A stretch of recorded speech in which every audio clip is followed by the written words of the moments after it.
doing. It says I'm live, so hopefully away you go. I'll only chip in if I think there's a problem.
Sorry, 2 seconds just to interrupt. It seems that the audio isn't going through, so I am recording the meeting anyway, and I'll see if I can resolve that whilst you're continuing in the meeting.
context pictures. This is you can see the Saunton services in the background. Here's obviously the A30, and this is the parcel of land in here where my cursor is. And this is the site if you were looking east towards the services from the Calton Lane flyover. And again, as a point of reference, those trees that just begin on the West Devon Drive, and obviously the outline of Dartmoor in the background.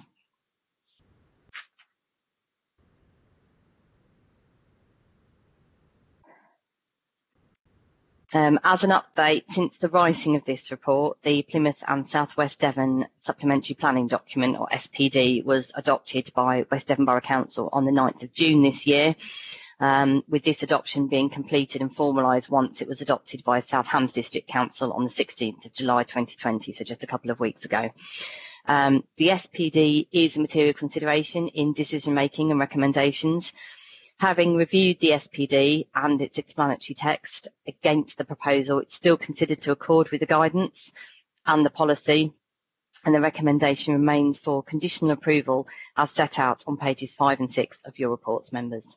Thank you, Chair. Thank you. I do have a question waiting to come in, but I'm just going to ask one myself first, if I may. That picture you've got, there's a flyover. You're on a flyover across the road, and on the earlier pictures shows the development in the field on the right-hand side of the dual carriageway, with all the localised holding being on the left-hand side. Are you able to confirm that there is access from one side of the West Devon Drive to the other, perhaps over that flyover? Because they have part of the concerns being raised, I think, is about that it's separated from the actual application site. Yes, I can. I'm just trying to find the best plan to show you. I think it's probably this one. So I believe there would be access from the application site here over that flyover and through this access. This access here into the field isn't shown within the blue line, so it maybe there's a right of access over that. It is not shown that the applicant owns it. Alternatively, there is access along this road back onto this junction with the A386 up here, and then this is part of the holding. So I'm right in the top right corner here where it says Woody's Diner, I think. There's access back into the holding here, so there is access from one side to the other, and the direct route that might take on a day-to-day basis may be a question better posed or potentially posed to the applicant's agent at a later stage, but I can see that there are at least 2 ways you could get into that holding from this site. That's lovely. Thank you very much. I realise the access isn't part of the application itself, but it was just noting that it is actually physically. It would serve it functionally. You can get from one to the other. Okay, I have 3 people waiting to come in questions. I have Councillor Moyes, then Councillor Mott, and Councillor Pearce. Thank you. Why have you suggested brown rather than green sheeting? That's the first one. Is there not another site closer to some buildings where this could be put? And finally, is it correct that the site does cover a Roman road, and should there not be some protection for that? Right, I'll take those one at a time. Sorry. With regards to the brown sheeting, the officer, I wasn't the main case officer for this, but the case officer considered, given the backdrop and the siting of this, that brown sheeting would be more appropriate against the backdrop than the previously proposed green, is all I can say. So obviously in context it was considered that that was a more appropriate and perhaps a darker, more conspicuous colour against its surroundings than perhaps the standard juniper green. With regards to other sites, if I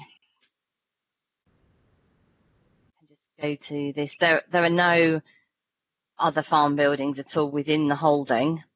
The applicant, I believe, has stated that quite a few of the areas close to this main road are quite wet and sedgy, so other areas that might be as accessible as this wouldn't be very easy or appropriate to build on. And as you can see from this plan, probably does show it best there, other than the services, there isn't really any other built up area within this holding. to sort of cluster the building with, because as I say, there are no other agricultural buildings in this northern part of the applicant's holding. Yeah, sorry, there's a building down, sort of halfway down on the right-hand side. I suspect that's the farmhouse, maybe. And I was just wondering whether there was anywhere close to that this could be. This, if you're talking about, I'm not sure if you're talking about this cluster here, over on the right. Is this, can you see my cursor? Is that what you're? Yes. Well, that's outside the applicant's ownership. So I don't know what that cluster of buildings is. It isn't part of this farm holding. It's not part of the applicant's ownership. And obviously, were you to start putting a building up here, it would then mean formalising what, from memory, is a very tiny field access here on quite a gradient, I seem to remember, as you come into the services. And then quite some distance of tracking just to sort of cluster it with this building. As I say, this isn't part of the applicant's holding, so there'd be no functional reason to put it up here. And I think other sites have been explored, but ultimately, obviously, what's before us is whether this one's acceptable, not whether there's a better one. But as I say, I think there is quite some rationale for why it is where it is. You mentioned the Roman Road. Yes, as you can see from the report, Devon County Archaeology were consulted, and this does sit very near to the route of the Roman Road from Oakhampton and Devon down to Cornwall, as I think discovered quite extensively during the building of the A30 some years ago. So consequently, there's no objection from Devon County Archaeology, but there is a requirement for a written scheme of investigation to accompany that would be a pre-commencement condition, which County have recommended and which the applicant has duly agreed to. Thank you. Okay, thank you. Councillor Mott? Thank you. Yes, that was going to be my question, is because although the WSI has been agreed to, it's not actually listed as one of the conditions on your report. And also in your report, highways mention land at Saughton Tor for gathering purposes. Can I confirm, please, or not, that that's just meant to be land at Saughton or Saughton Down as opposed to Saughton Tor, please? Because that's not shown on any of your maps. So to your first point with regards to the condition, it is listed, but it's just above the normal list of conditions under the ones that are listed as pre-commencement conditions in the report. And so it sits separately to the main list of conditions, just to state that it's pre-commencement, but that it's been agreed. Could you direct me? Sorry, I just need to pull up the report to the section of the report with regards to the highways point. Yeah, sorry, it's page 8 on the agenda, page 12 if you're looking at it on ModGov, towards the bottom. So it's the last bit of the third paragraph up from the bottom of the page. Building is ideally located.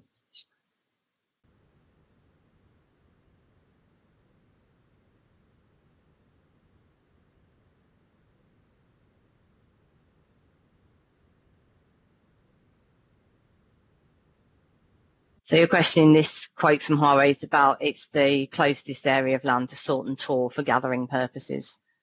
Yeah, I'm not aware from any of the plans or any of the information within the file that they have any land holding at what we would refer to as Saughton Tor. I suspect they mean this area that's on screen at the moment, this wider area at Saughton and above the services, not over the other side on the Tor. Yeah, that's what I wanted to check. Thank you. Yeah. Okay. Councillor Pearce. Thank you, Chairman. Good morning, Ms Henderson-Smith. I wonder why there's no comments on the National Park, considering the prominent location of this site and the relatively closeness to the National Park boundary. Were they asked for comments? I can just check that for you. And you can see nothing in the report at all. Well, no, from the report, it doesn't seem we've received a comment. I can have a quick look as to whether we consulted them.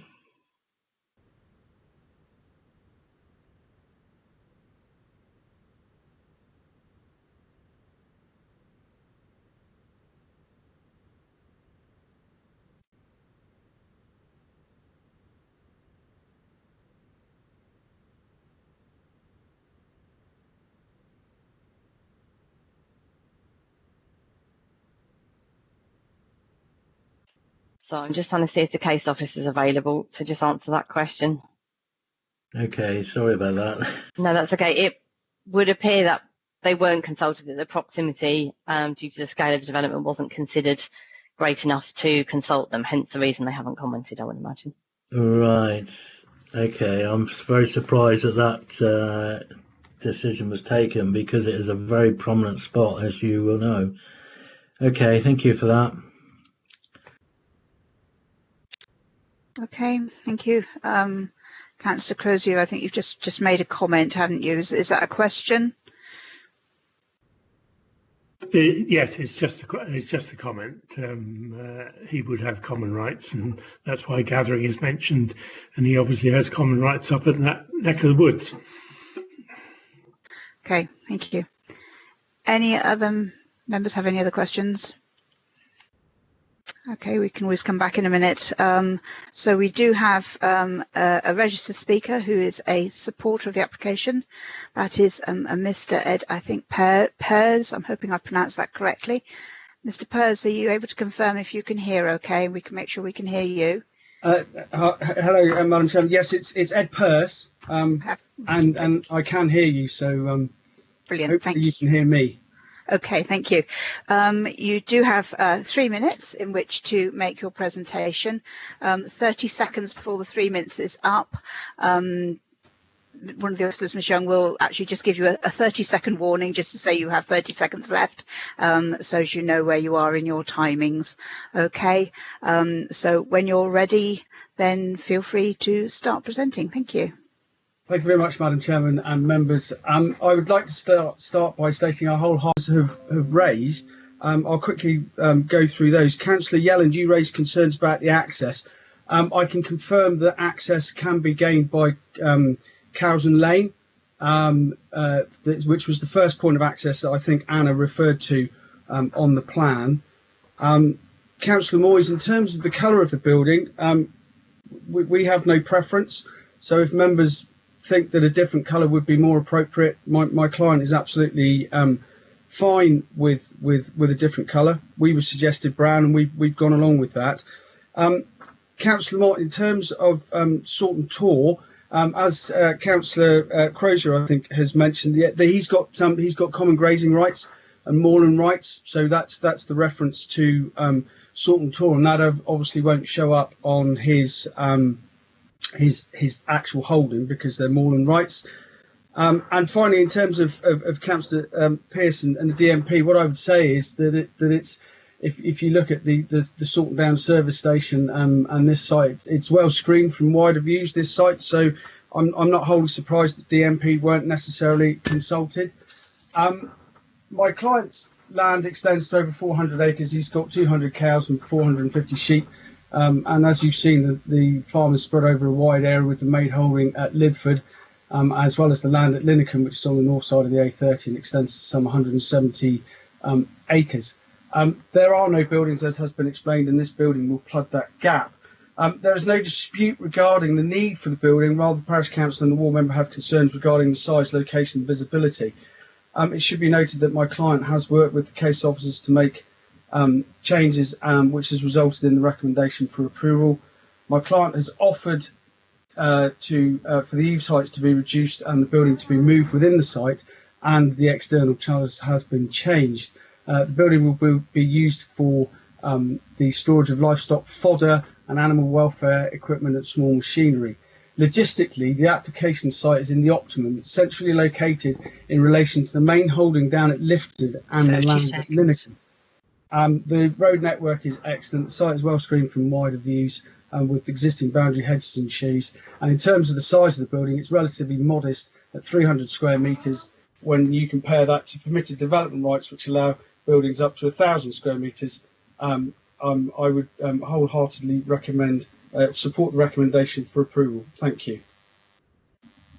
Thank you, Mr. Pearce. Well done on your timings on that one. I didn't get in at the start. Threw me off. Do any members have any questions, Mr. Pearce?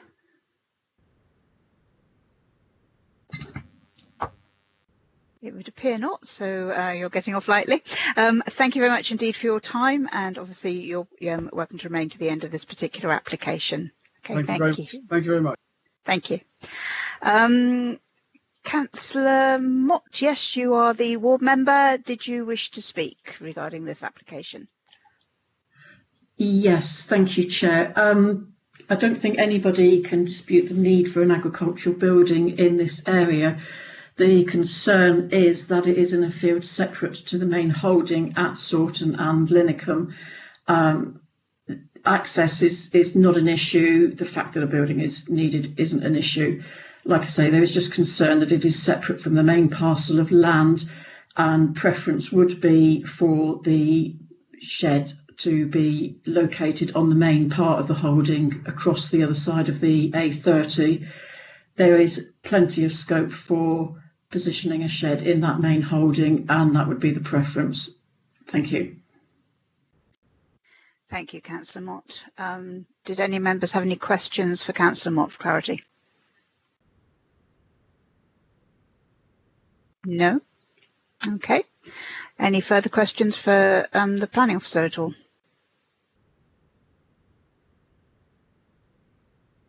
Looks like not.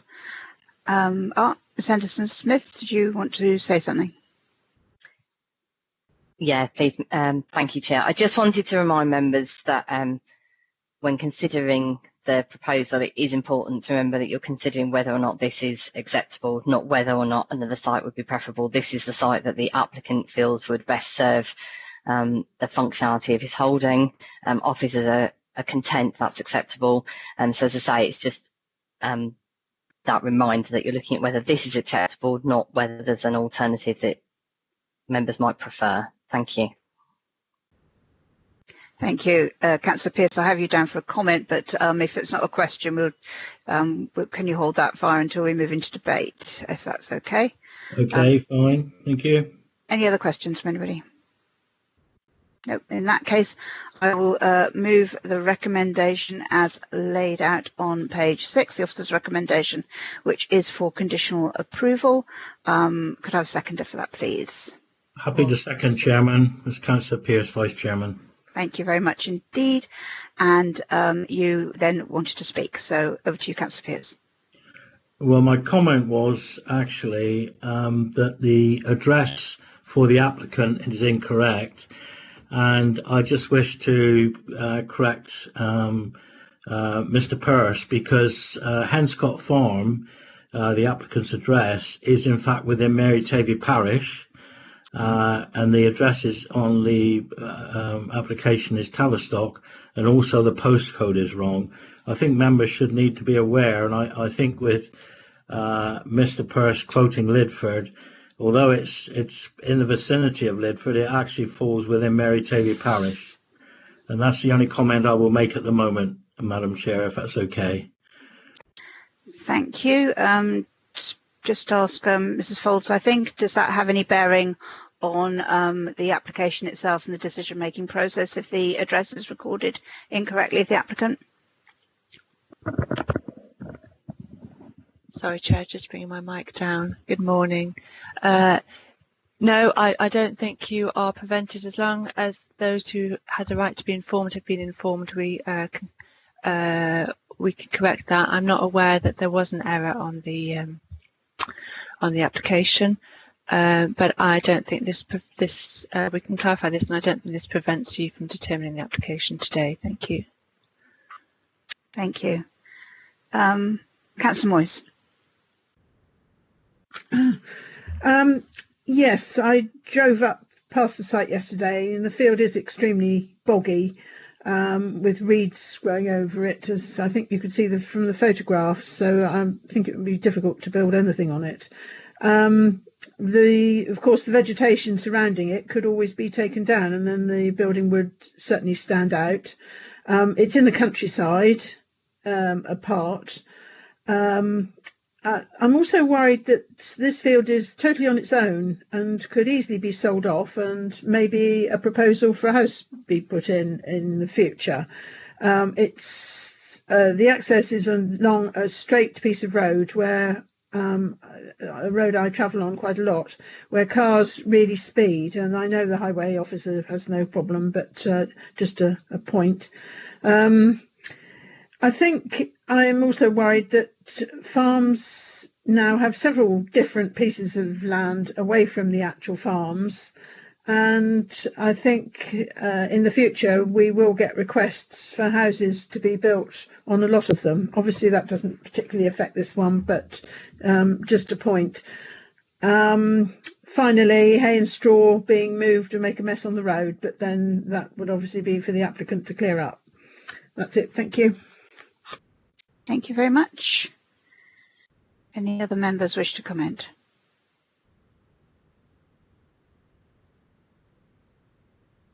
Councillor Mott.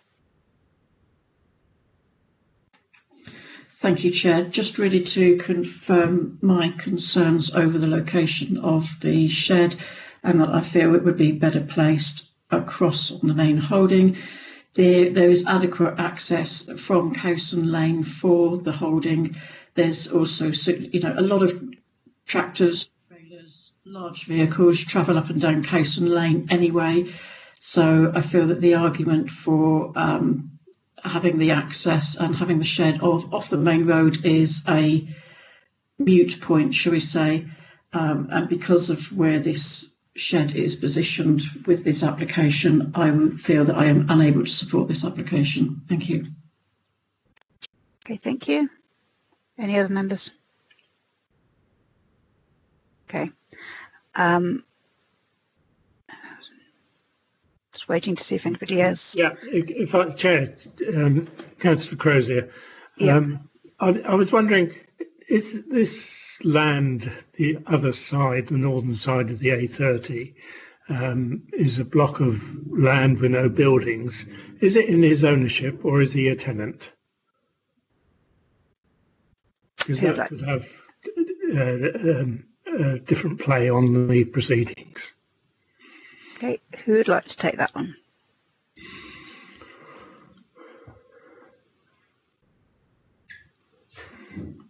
So, thank you, Chair. I can answer that. I just need to look something up in order to answer it. I just want to look the certificates up that were signed as part of the application. My understanding is he owns it, but I can just double check.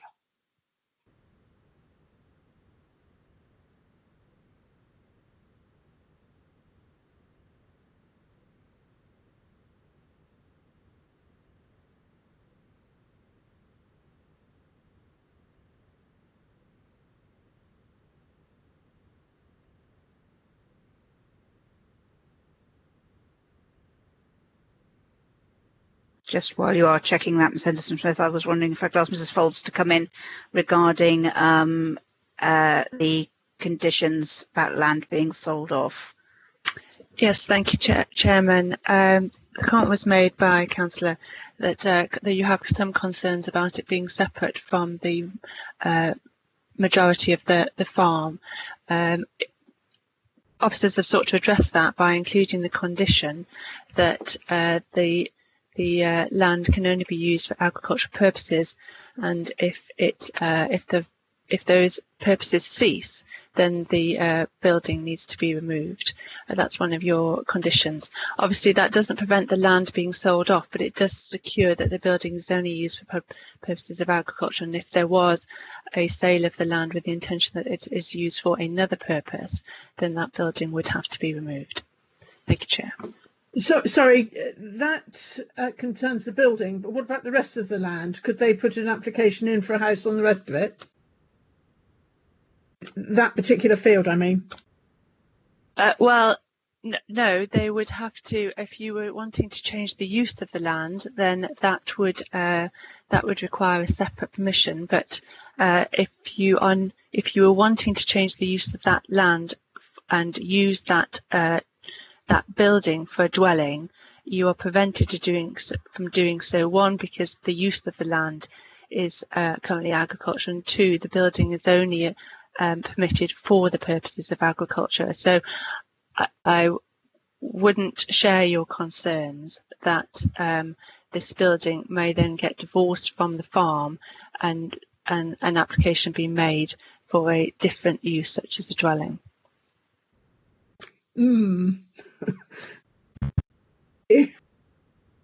If I may, Chair, back to the issue of ownership. Yes, Certificate A has been signed on the application form, which is the declaration that they either own the land or, in planning terms, that they have a freehold interest or leasehold interest with at least 7 years left to run. That's what owning in the kind of this context for planning means. So they either own it or they've got a lease or freehold for at least 7 years left to run. Thank you. This is showing, by the way, just so as you are aware, it is showing as part of your presentation, so everybody can see that document. Just okay. Well, there you go. That is, of course, just in relation to the application site. That doesn't necessarily relate to the wider land holding. Here, that information is just pertinent to the application site, which is this. Yeah. Yeah, okay, lovely, thank you. Any more for any more?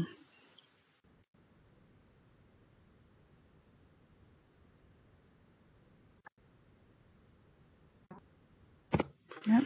Okay. That does weaken the case somewhat if we don't know if he owns the land across the road. Thank you.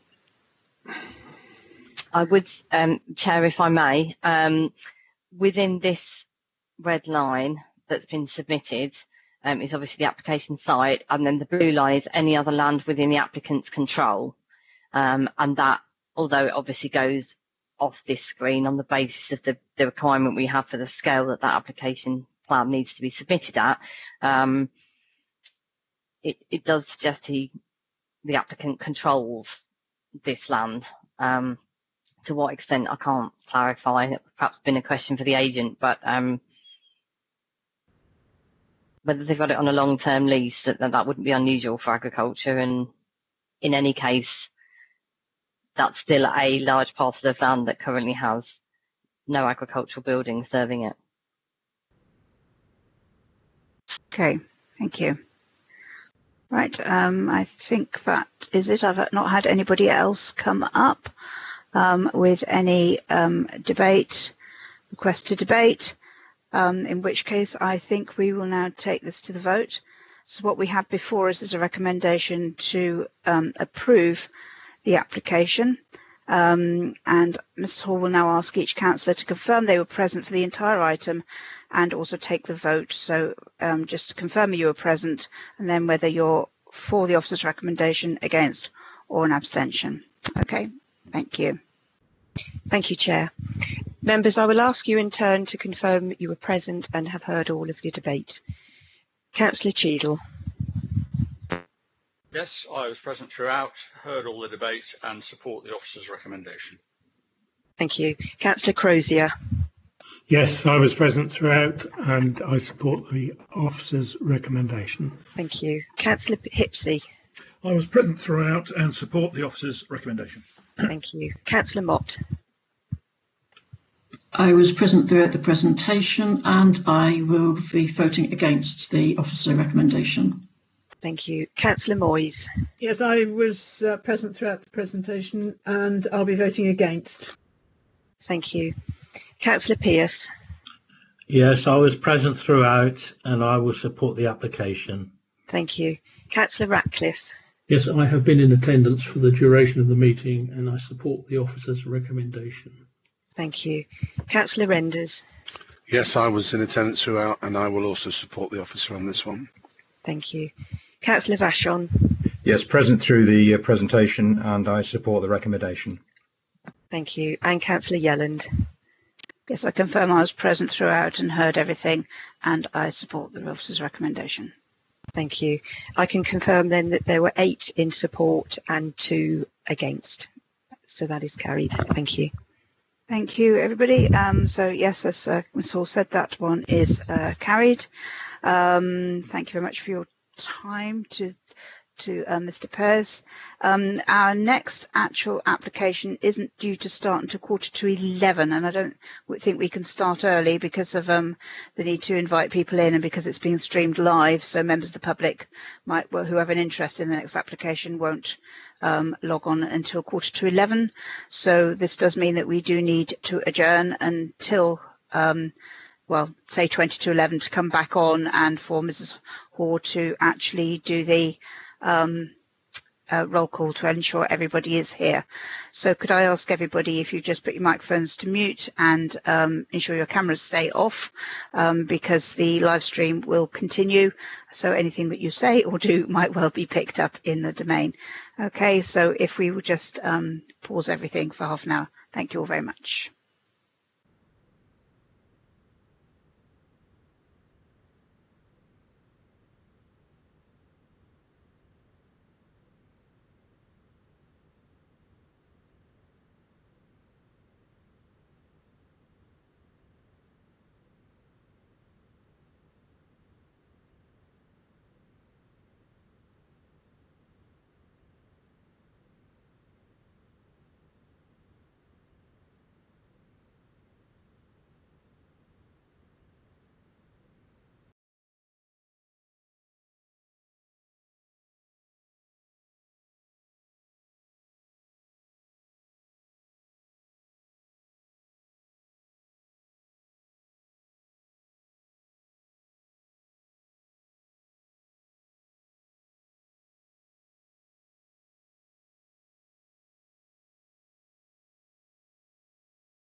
Good morning, members. Just to let you know, it's 10:42. We have one councillor at the moment who's having some connection problems and is just trying to get IT are just trying to get it sorted. So please, could you just be patient for a couple of minutes, and we'll do the roll call in just a couple of minutes. Thank you.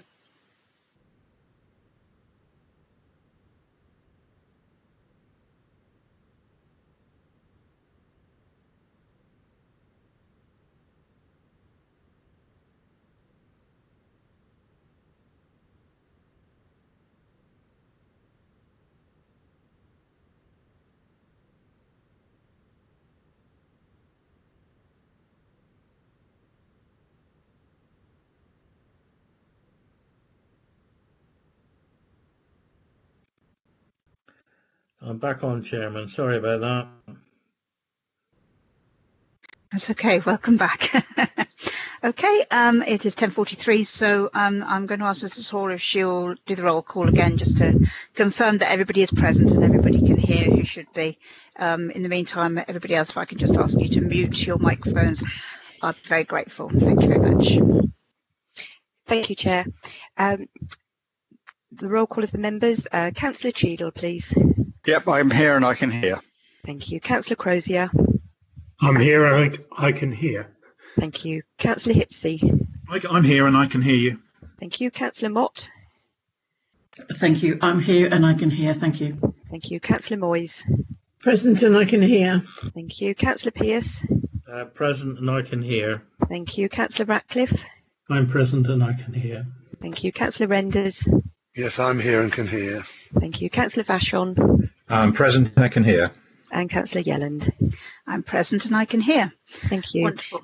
Thank you. Can I just, sorry, just for clarification for those listening to the meeting, I can confirm that the following officers are present: Anderson Henderson Smith, Senior Specialist in Planning and the Lead Officer; Becky Folds, the Solicitor; Oliver Gibbons, the Planning Officer; Phil Baker, Joint Local Plan; Janice Young, who will be the Gatekeeper; and myself, Catherine Hall, Democratic Services. Thank you, Chair. Thank you. Just get my agenda to the right page. Okay, so we are now going to be looking at application number 0806/20/full, which is an application at Lob Hill Cottage, Lewdown, and Mr. Gibbons is the case officer. So over to you for your presentation. Thank you.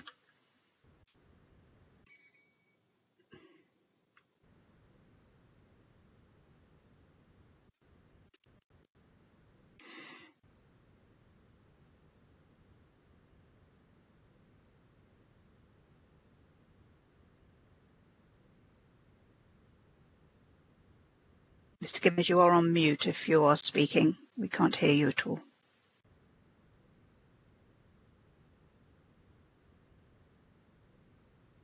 Sorry about that. Thank you, Chair. Thank you, members. Good morning. Application this morning at Lob Hill Cottage, application 080620 FUL for the construction of a new dwelling. Just one update for you members this morning, and Anna Henderson-Smith also outlined this earlier. The Council's supplementary planning document has now been adopted and forms part of the development plan. So to begin with, I'll set out the context of the site. Here we have the site location plan with the house outlining the application site. To the west of the development site is the part of the Lewdown settlement with the school and Jethro's site to the south, and to the east there's Lob Hill Cross. This is a photo, aerial photo showing the site. You can see my cursor's around the area where the site is. You can see the main road there, which is the main road linking, I think it's called West Devon Drive, which links the settlements towards Lifton and Oakhampton. So moving forward to the application site, this is the host dwelling to the east, Lob Hill Cottage, and the proposal is to construct a new dwelling to the west with access directly to the north onto the main road there. This is the site location, the site plan, which includes the area for drainage to the south. So the dwelling is being orientated so it is in line with the adjoining dwelling to the east. A bit more detail here, which includes the screening and the tree plan. So you can see the trees there on the northern boundary do screen the site quite extensively, and we'll also see that from the photos in a minute. And then also to the west along the boundary, so the property is well screened.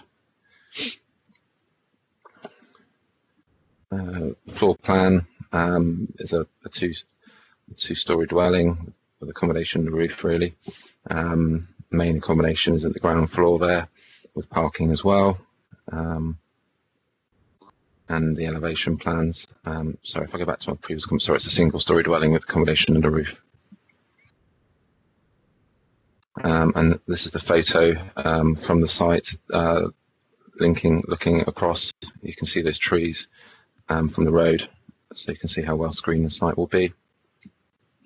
So if I just begin by setting out the policy and where we are.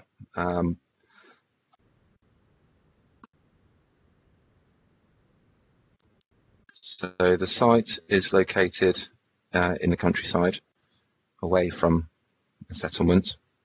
It's about 1,500 metres from the main facilities at Lewdown, and as a result, it's considered that the site does not have a reasonable access to a vibrant mixed-use centre and will be reliant on the private motor car.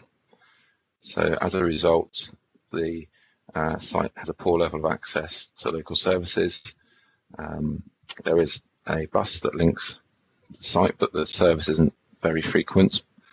And as a result, the development is recommended for refusal for being contrary to the sustainability objectives of the local plan, and is an unsustainable form of development. So as a result, the application is recommended for refusal. Thank you, Chair. Thank you. Any members have any questions, please? Councillor Moyes. Hello? Oh, my screen's gone blank. No, it's back again. Where are we where building in gardens is concerned? Because there was a time when you just couldn't.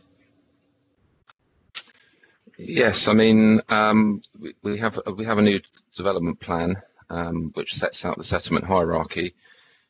I mean, with this application, it's in the countryside, so it's an unsustainable form of development, so it's contrary to the policies of the local plan. If it was a garden within a settlement, then we would need to look more carefully at it and the relationship with the surrounding land uses and the impact it would have. But for this application, it's in the countryside and it's an unsustainable form of development, so that's the reason why it's contrary to the development plan. Thank you.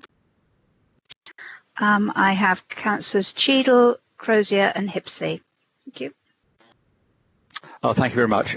Two questions. One, is there a neighbourhood plan in place for this parish? And secondly, I noted that the parish council supported this application, but didn't appear to give any reasons why they supported it. I wondered if you knew. Thank you. Thank you, Councillor Cheadle. The Bridgestow and Saughton neighbourhood plans reach Regulation 14, but at that stage it cannot hold the full weight of the development plan, so it's a very early stage of the neighbourhood plan. In terms of the comments from the parish council, other than the comments I've received, I've had no further correspondence, so I don't understand the reasoning other than they support the application. Thank you. Okay. I have got Councillor Crozier, Hipsey and Watt. Thank you, Chairman. My question is that you state poor communications, but this is an unusual site because, number one, you've got a pavement alongside the road, which is in the notes or comments somewhere. I wish we had a pavement down in our rural area, and we still get houses built. So I don't think you can claim absolutely no communication.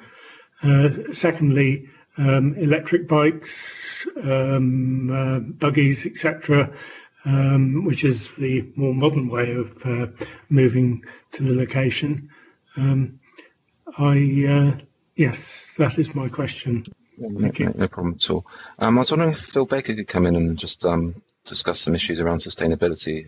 He's the local plans officer, and he would be able to give us some advice on those points if that was possible. Lovely. Mr. Baker, if you're there, that would be great. Thank you.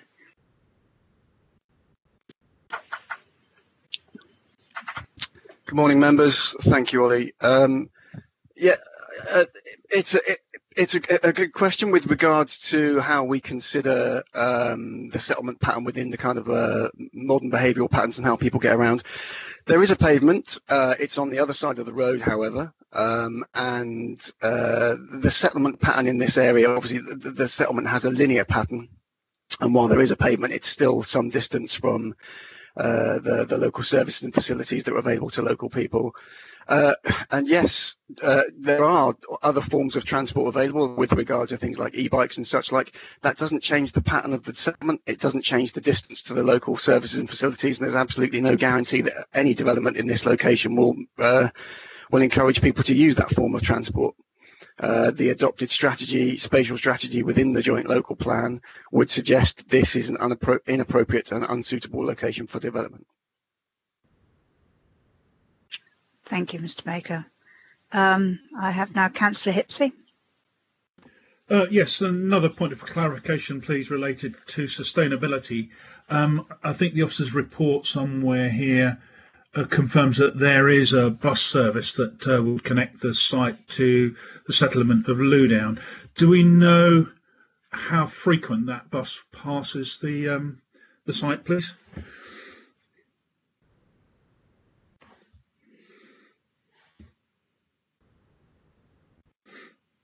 Sorry. Yes, I don't have the actual frequency, I'm afraid, for this site. Unfortunately, no, we don't have a frequency available for that site. You can confirm that the bus does pass the site, Oliver, please. Yeah, yes, I think it is on the bus network. So, but to the best of my knowledge, it is on the bus network. Okay, thank you very much. Okay, Ms Henderson-Smith, did you want to comment?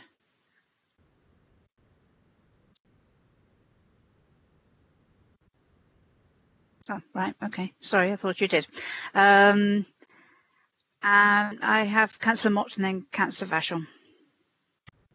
It's just for clarity, Chair, the neighbourhood plan responds to the Bridistow and Sawton parish. Loudoun currently have no plans to start a new neighbourhood plan, so there is no neighbourhood plan for this area.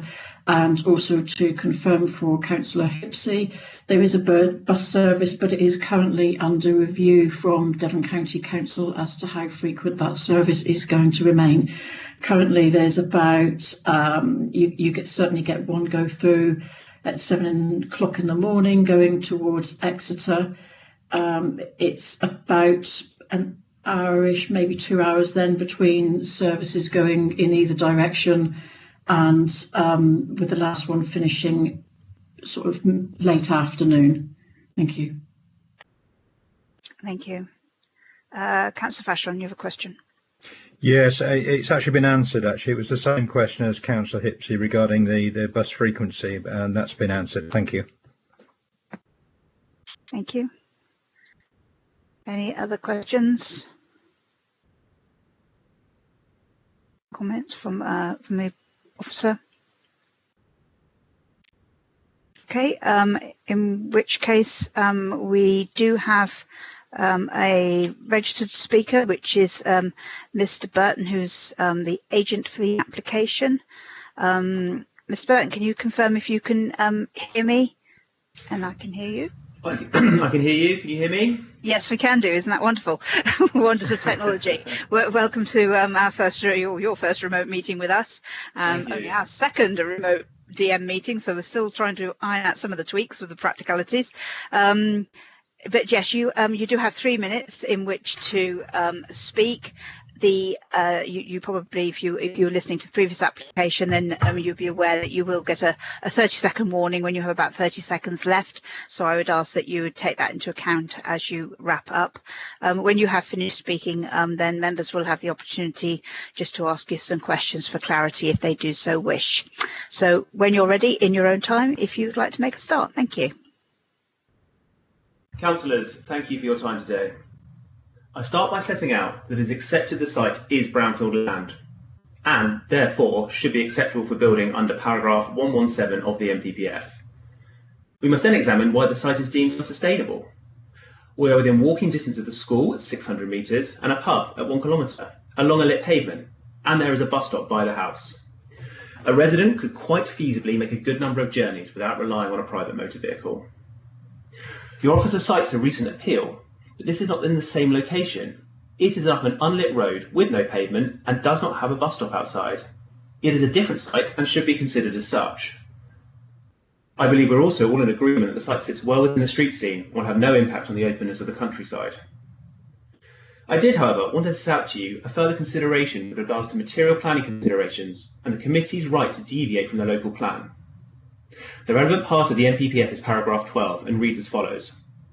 Local planning authorities may take decisions that depart from an up-to-date development plan, but only if material considerations in a particular case indicate that the plan should not be followed. So what can be a material consideration? It is well established that personal circumstances are a material consideration. I set out experts to the relevant judgment below. This is Westminster City Council versus Great Portland Estates, presided by Lord Scarman. Personal circumstances of an occupier, personal hardship, the difficulties of a business which are of value to the community, are not to be ignored in the administration of planning control.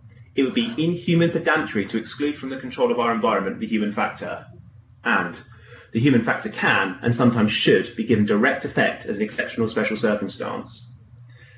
In our specific case, the personal circumstances create the material consideration to depart from the local plan, as per paragraph 12 as mentioned. Applicants and their family are local and have been for over 20 years. This means that the care of Mrs. Spoonser that she requires is only a mile down the road. The applicants live in a house that is no longer suitable for them, though would be suitable for a family, and there are no other suitable houses in the local area. If this application is not approved, this family will be separated, and there is a high chance the local authority will be required to fund the care of Mrs. Spoonser in the near future. Approval of this application does not set precedent for anyone to apply for a house in their garden, as, unless they can demonstrate a compelling personal reason to outweigh any perceived harm, then their application will not be deemed acceptable. The planning system is here to improve people's lives, and it is within the committee's gift to look beyond the strict constraints of planning policy and to examine why a home is required. The committee must weigh up any perceived harm from the development and compare this with the benefit it will provide to the applicant. If the committee is satisfied that the harm to Mr and Mrs Spookser, having to leave the village and family, outweighs building outside of an arbitrary line, then the application can lawfully be approved. Thank you very much. Thank you, Mr Burton. Do any members have any questions? Councillor Cheadle. Thank you. Yes, I've got one question. You said in your presentation the development site was a brownfield site. Could you just explain that to me? Yes, I think it's... I mean, I know what a brownfield site is, but what's currently there that makes it a brownfield site? It's actually confirmed by your officer's committee report as well. Correct me if I'm wrong, but he does confirm that it is a brownfield site. It's based on case law from Dartford Borough Council versus Secretary of State with regards to the definition in the NPPF of what is and isn't brownfield land. And garden land in a location like this is considered brownfield as per the sort of the NPPF legislation. I think your legal officer would hopefully be able to confirm that for you. So nothing has been built there before. It's a garden. It is a garden, yes. Thank you very much. Mr Gibbons did want to come in to comment, but I think perhaps for just a second we'll just continue to see if there are any questions, particularly for the agent, and then I will bring the planning officer in and perhaps Mrs Folds as well. Was there anybody else got any other questions for Mr Burton? No. Okay. In that case, thank you very much indeed, Mr Burton, for your time. You're welcome, of course, to remain to listen to the rest of the application. And at the end of the application, when it's determined, then you will need to listen to anything else you might be interested in via the live stream on YouTube. Okay. Right. Mr Gibbons, are you able to comment, give some further clarity regarding the brownfield elements, please? Yeah, one moment, sorry.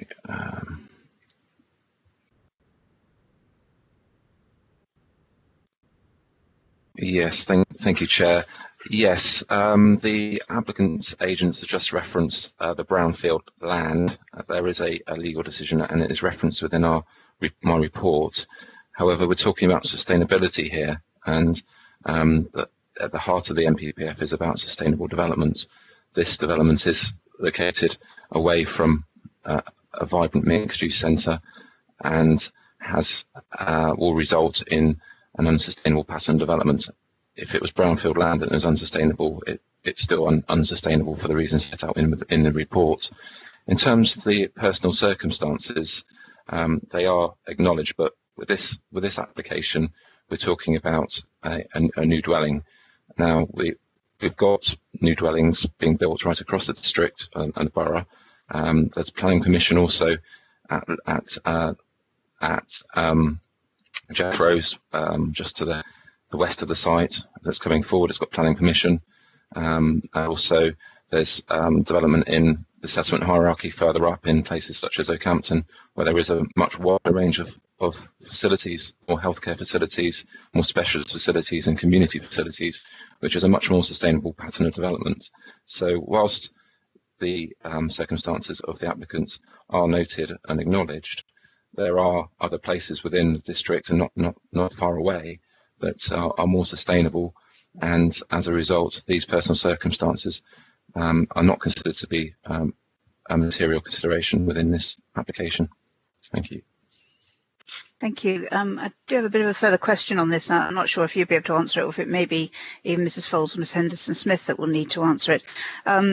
I was curious about this personal circumstances. As I was always of the understanding that planning decisions need to be made essentially in the public interest rather than an individual's personal circumstances, which of course can change and people can move on. So I'd actually seek clarification on that from whoever is the best person placed to give that. Thank you. Could I ask Becky to comment on those comments, please, the legal officer? Thank you. Thank you, Chairman. Good morning, everybody. Yeah, I would agree with what Mr. Gibbons has said, and indeed the Speaker. Personal circumstances can be a material planning consideration. Members can have regard to them, but they are one of many of the material planning considerations that you have to consider. So, as you said, Chair, you start with your development plan, and it should be in accordance with the development plan. Therefore, the policies that have been set out by Mr. Gibbons in his report are the correct policies, and then it is a factor for members as whether those personal circumstances would justify or outweigh those other material planning considerations such as sustainability. I think the inspector in the report, in the appeal decision that was referred to in the report and mentioned by the Speaker, does make comment on the personal circumstances and says, yeah, that they have to be exceptional. So it can happen, but really you need to demonstrate why they are so exceptional that they should outweigh other material planning considerations. Remembering really that a building will outlast, in most cases, many of us. I hope that clarifies. But everybody that's spoken really is correct. It's just making that judgment as to whether they are such that they should outweigh the other development plan policies that you have to consider. Thank you. Any other questions? Okay. We then have the ward member, which is Councillor Southcott, who is registered to speak. Councillor Southcott, could you just confirm that you can hear us and we can hear you? Yes, I can hear you very well, thank you. Lovely. You do have actually 5 minutes, okay, in which to speak. And again, Mr. Young will give you a 30-second warning as you're getting near to the end of your time, so as you can time it to wrap up. And if members have any questions for clarity, they will ask you at the end, okay? Thank you. Fine. So when you're ready, over to you. Thank you. Okay. I've called this one in for the reasons I stated, and that's in the document that's been put before all councillors. In addition to that, I think I need to make some other comments. A favourable application which took place in February 2018, the applicant received a pre-application, verbal information that was never followed by written confirmation despite paying the fees for it. Based on the information given during that pre-application, it was decided to continue with the project. Had the pre-application been unfavourable, the project would have been stopped and no further expenses incurred. At the pre-application visit, there was no mention of the progress of the JLP that could change the advice given. Now, admittedly, this is all verbal because there was never any written confirmation of anything. Time went by from the start of the project because of things like the full ecological survey, the topographical survey, the tree and root protection survey. These all took time, which moved on. Let me just quickly glance through the rest of my notes a minute, because I tend not to follow them completely right.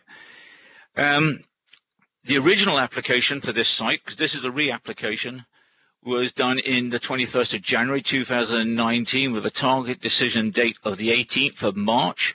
The actual decision date was the 4th of June 2019, some 97 days after the target decision date. During this delay time, the current JLP came into force, which resulted in the application being refused for the same reasons as the current application being recommended refusal.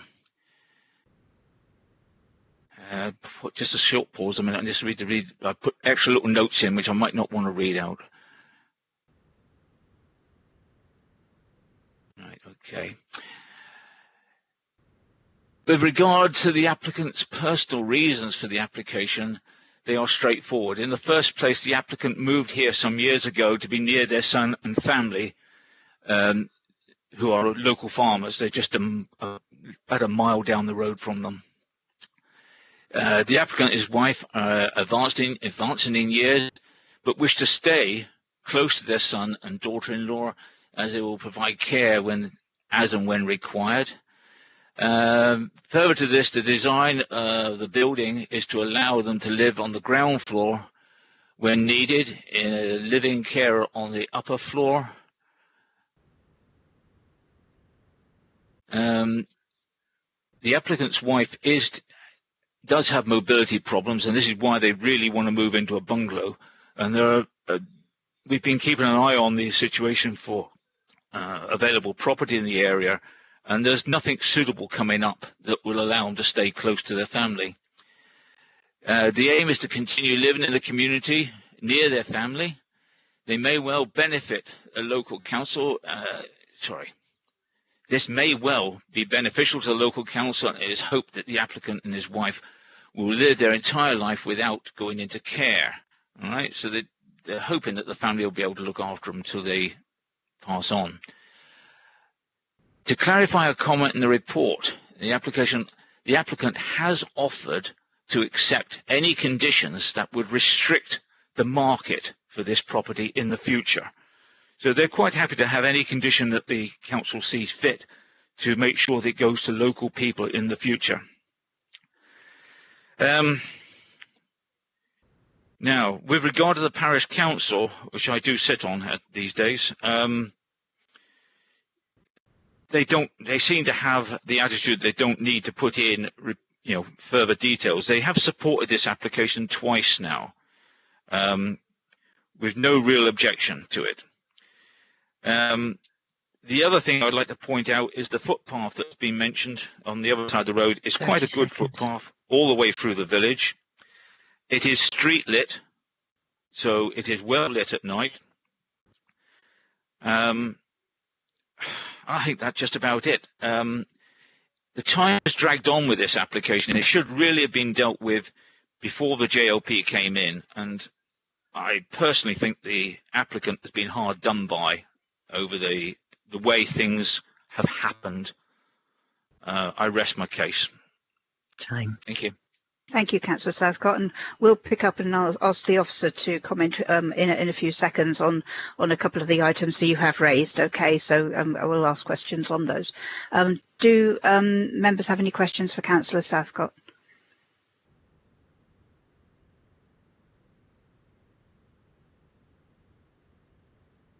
Okay, it would appear not.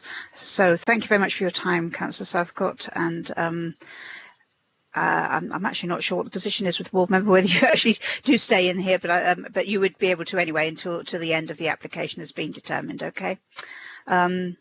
So just a couple of questions then arising from what Councillor Southcott has just said.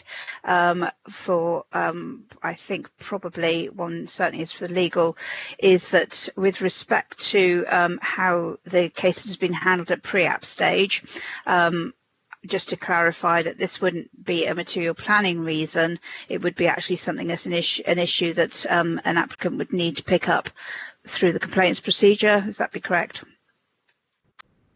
That's correct, Chair. I mean, obviously, we do apologise if any applicant thinks that they have been misled or misunderstood, but pre-application advice is just that, and it is not advice that either an officer or a member of the committee is held to. It's just an indication, preliminary, before an application is in. So there can be occasions where either it's misunderstood or things don't develop as they do, as people suspect that they may do, or indeed that the officers change their mind and change their opinion when they've looked at it in its entirety. So you are not held to that indication of a decision, but of a view in your decision making. But obviously, we would always seek to ensure fairness, and that applicants and their agents do understand the process, and so that the correct procedure would be through our complaints procedure. And I do apologise if there seems to be any unfairness or inconsistency in the advice that's been given. Thank you. And I think this one's a question then for the planning officer, with the applicant saying that they obviously want to remain close to their family, who will hopefully provide the care that is going to be emerging, it would appear. And the applicant has offered to accept any conditions that would restrict the future use of the property to ensure it is retained for local use in the future. Would that be a reasonable condition to be put on this application? Thank you, Chair. Yes, it was. We did discuss this with our planning policy colleagues during the course of the application, and Councillor Southcott was involved in that, and thank him for his input in the application during the process.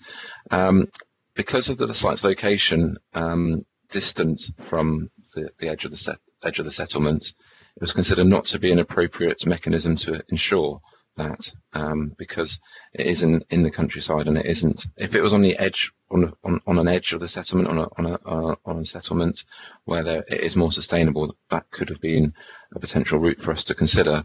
But we felt that it was not an appropriate mechanism for this form of development, given the site's location and the sustainability. And it's in a similar sort of reasoning to the appeal that's referenced within the officer report, which looks at another site at Lob Hill, which is 300 metres away from the site, where it wasn't considered an appropriate mechanism either on that application. So it's something we did look at, but we felt that wasn't a justified approach to take.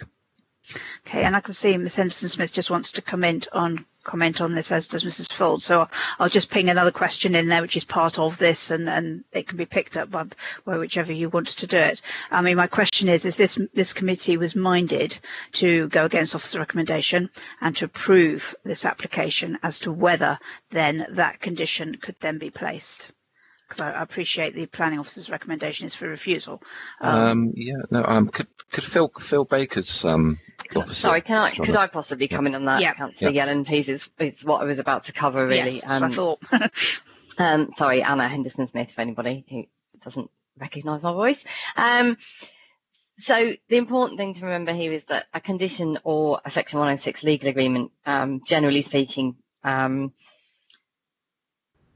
alone won't suddenly render something acceptable. It usually makes up or makes something that's unacceptable acceptable, but just putting some sort of local connection or condition on a site that is otherwise unsustainable in this particular instance isn't considered by officers to render it sustainable, predominantly because whilst, as Mr Gibbons has quite rightly pointed out, we have considered the circumstances that have been put forward, but these sadly aren't exceptional circumstances. We have this scenario of people in the community or having moved to the community where their property is no longer suitable for them is cited quite frequently. As I say, the appeal decision just down the road that's cited within the report had much the same circumstances raised, I think. So it's not an exceptional personal circumstance. The unsuitability of a current property, as somebody advances in years, is a fairly common one put before us. So there is a need there to be mindful of how regularly that is raised if it's considered by members to be an exceptional circumstance in this case. Returning to your specific question, Councillor Yelland, were members minded to go against officer recommendation in this instance and to support? There is a mechanism for ensuring that a local connection remains on this property, and Mr Baker would be able to go into more detail if members wish to as to the exact lead-in time, how long you have to have lived in the area and everything else. But basically it's a local connection clause that also ensures that it's somebody's principal residency, so it also means that it can't be used as a second home or holiday let, and that remains in perpetuity, and that is usually secured through a 106. So if members, rather than a condition, so if members decided to as I say, go against officer recommendation and approve in this instance, an option available to them would be to delegate to the head of practice to approve, subject to the applicant entering into that Section 106 agreement to secure a local connection clause on this new premises. I hope that all made sense and answered the question. Thank you. Thank you. Mrs Fuld, did you want to add anything? Sorry, can I possibly come in on that? Councillor Yellen, please, is what I was about to cover, really. So Lovely. Thank you very much indeed for that. I know Councillor Renders, I know you've got a question. I'm just sort of picking up from the officers a second, so I'll bring you in just a minute. Mrs. Folds, did you wish to add anything, or Mr. Baker, to that? Chairman, from me, nothing to add really. I think the officer report is very clear in this case, and I'm not sure that really this would overcome or give you the reason to support this application. I don't think it outweighs it, but you do need to consider very carefully first whether the personal circumstances outweigh the other material planning considerations before you then look at conditions or the Section 106 agreement. So I think it's a step approach, but I support what the officer has just said to you. Okay, thank you. Councillor Renders. Okay, hi, thank you. Just a question really for Oliver. This is being built in the back garden of an existing property. Unfortunately, my .gov thing isn't working, so I'm looking at this on the paper bit that Kathy sent me, and I haven't got all the dimensions. How far away from the existing property is the garden, is the house going to be from the one that's already there? That's my first. We're on about sustainability, and I'm assuming that the house that's already there is classed as sustainable, and I want to know how far from the existing property that the applicant owns the new one will possibly be. If that makes sense.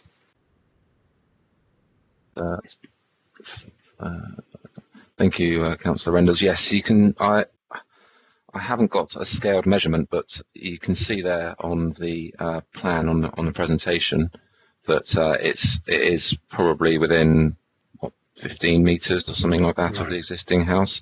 I mean, I don't think you can make the assumption that the existing dwelling would be sustainable, because it may well have been under a previous set of policies, but our existing policies that have recently been adopted in the Joint Local Plan only last March set out a suite of policies, a suite of considerations for sustainability in policy SPT2 of the Joint Local Plan, and that talks about the ability to access reasonable access to a vibrant mixed-use centre. Really, that's to look at things such as access to healthcare services, employment, and a whole suite of other day-to-day services that people need to be able to use. Oliver's transport. Gone. Oh, yeah, no, I was just making the point that it's already in the plan, this, because it's been built in the garden of something. It's not been built on top of. It's not a piece of land adjacent to something that's already classed as a dwelling. It's not the dwelling and the garden classed as one unit, if you like. It's not something that's over and above. That's where my mindset was going, that it's on top of something that's already there. It's not an addition to. But you've got to factor in that, a new household there, you're going to have two households there, so you're going to have two lots of people that are going to be using that facility. You're going to have the people that live in the original Lob Hill cottage, and their movements and their needs and demands, as well as the additional ones. So you are, in fact, adding a whole new household to a location that is in a arguably unsustainable location. Okay, thank you, Oliver. Thank you. And just a point of clarity is that historical buildings around would have been built under different policy, or before there was even any policy. The decision we make today has to be based on our planning policies as they stand today. Councillor Crozier. Thank you, Chairman. Looking at this plan here, the gross plan, we've got over 20 dwellings within 400 metres of this, and we're going to have the redevelopment of Jethro's old nightclub, which will probably, well, I don't know what the outline position is there, but ostensibly that could put 10 houses on there. And yes, it is an extended community, but it's quite a big community. And I think that is a question that we should bear in mind. What was your question, Councillor Crozier? It's a statement rather than a question. Sorry, Chairman. Right, okay. Any other members have any other questions relating to this planning application currently?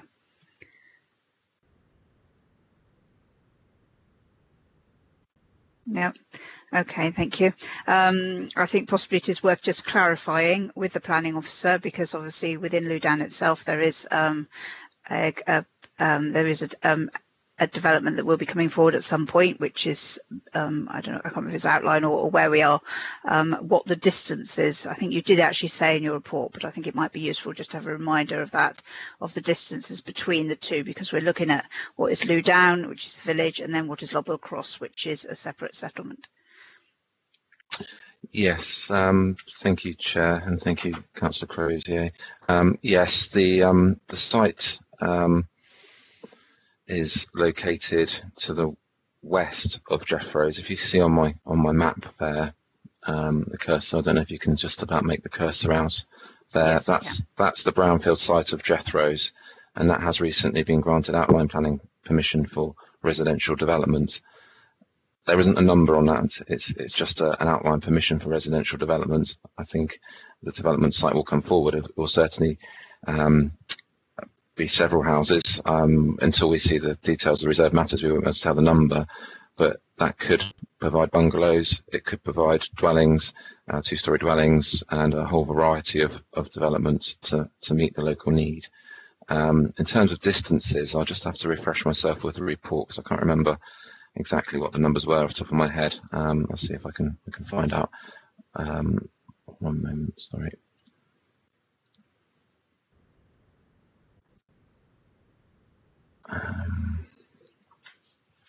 Sorry, let's try and find my report.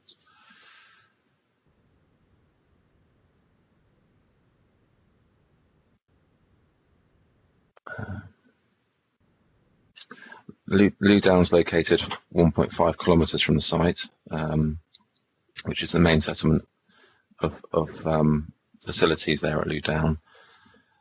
Without measuring the exact distance, I couldn't tell you what the distance is, but I'd probably say it's in the region of sort of 300 to 400 metres from Jeffreys. But if you needed that information, I'm happy to find that out and come back to you if necessary. Yeah, I think really what I was trying to sort of determine is at what point does it cease to be, well, it's a different address, I know, but cease to be Ludan, which is sustainable, and it becomes Lob Hill. At what point does it become unsustainable in sort of in terms of what is already there, because seeing as Ludan is deemed to be sustainable? I think that's perhaps what I'm trying to find out, basically. Yeah. No, well, if you look at the Ludown crossroads to the west of the site, there are not many facilities there. There's a school, which perhaps may not be suitable for the applicants in this instance, given their circumstances. But the main facilities are much more further to the west again, which is 1,500 metres away, which provides the more limited facilities, such as I think there's a shop and a public house and sort of more facilities associated with Ludown. So I think the fact that it's a single dwelling as opposed to a larger brownfield development site that Jeffreys provides for, you can attach more weight to the redevelopment of a brownfield site where you're providing more than a single dwelling house, which would allow for a housing mix that would meet local needs. So it would respond to policy Dev 8 of the Joint Local Plan. So that's as far as I go at this stage. Thank you, Chair. Thank you. Mr. Baker, you were going to come in. Thank you, Chair. With regard to where we apply countryside policies and the extent of the identified settlements named in the Joint Local Plan, paragraph 5.5 of the Joint Local Plan identifies that the officers will apply their discretion in terms of understanding where the edge of the built form of the settlements are, and clearly there's more of an extent of nucleus around Lew Trenchard, around the school, around Jethro's. As you extend to the east from those sites, you clearly change in terms of character from what would be considered to be the core of the village, the extent of the village, and into a more countryside location. Thank you very much. I have a couple of members who are typing in comments. Unless you've actually got questions, I need you to keep your comments until we actually get to debate. And I've noticed the ward member has offered to clarify the layout of Loudoun, but I think we've got the information we need at this stage. So thank you very much for that. Are there any other questions? If not, I will move the recommendation, the officer's recommendation, which is on page 12, which is a recommendation for refusal. Again, could I have a seconder, please? Yes, Chairman. Councillor Terry Pearce, happy to second that recommendation. Lovely, thank you, members. So we are now in debate, and I do have Councillor Pearce followed by Councillor Ratcliffe. Thank you. Thank you, Chairman. There are a number of things here which I'd like to clarify. I mean, it's been made mention that the crossroads on the left-hand side of the screen are part of Loudoun. They're not. It's Lew Trenchard Hamlet. It's totally separate from Loudoun, and Loudoun is a good distance further on beyond that crossroads. So for members who are not aware, we have two hamlets here, Lew Trenchard on the left-hand side and Lob Hill on the right-hand side. And when you drive along this road, which used to be is the old A30, it used to be the main A30, you realise just how much in the countryside this site is. And it's very difficult to looking at the map, because the distance doesn't look that great, but I can assure you that it is between, there's quite a distance between the two hamlets. I have concerns. I've heard different reasons here which are conflicting evidence on this. There was great play made by the agent about the fact that there's a good pavement which has street lighting. But given the distance into Loudoun where any facilities are, and the bungalow is being requested for an elderly couple, it seems to contradict it, because most people would not, or certainly people that have difficulty in their mobility would certainly not be able to walk into Loudoun. So even if this property is approved, you are approving something that's going to have, the residents will highly likely rely on the motor vehicle to get to wherever they have to go, which goes against our green policy. I sympathise with the applicant's situation. It's not good, but given the developments coming forward at Jethro's site, which has been on the cards for a very long time. I mean, that was first mooted, I think, about 6-7 years ago, maybe longer, that was going to be redeveloped, and that is a fully brownfield site. I mean, there's nothing we can do about that, to try and stop development there. I have to take issue with the ward member about the fact of the JLP coming forward before this decision was made. The JLP was out for consultation. It was in all the media and that it was taking place. So any agent or I know the ward member is a new ward member. He's only elected just over 12 months ago. But I feel that, anyone who was in a situation like the applicants have been in would be keeping an eye on what was going on with the local plan that was coming forward. So I think we have to be very careful here, members, on how we vote on this. And as I say, I sympathise with the applicants, but I think we need to be careful we don't drive a coach and horses through the JLP. And therefore, I will be supporting the officer's recommendation. Thank you, Councillor Pearce. I have several people waiting. So, Councillor Ratcliffe, you are next. Thank you.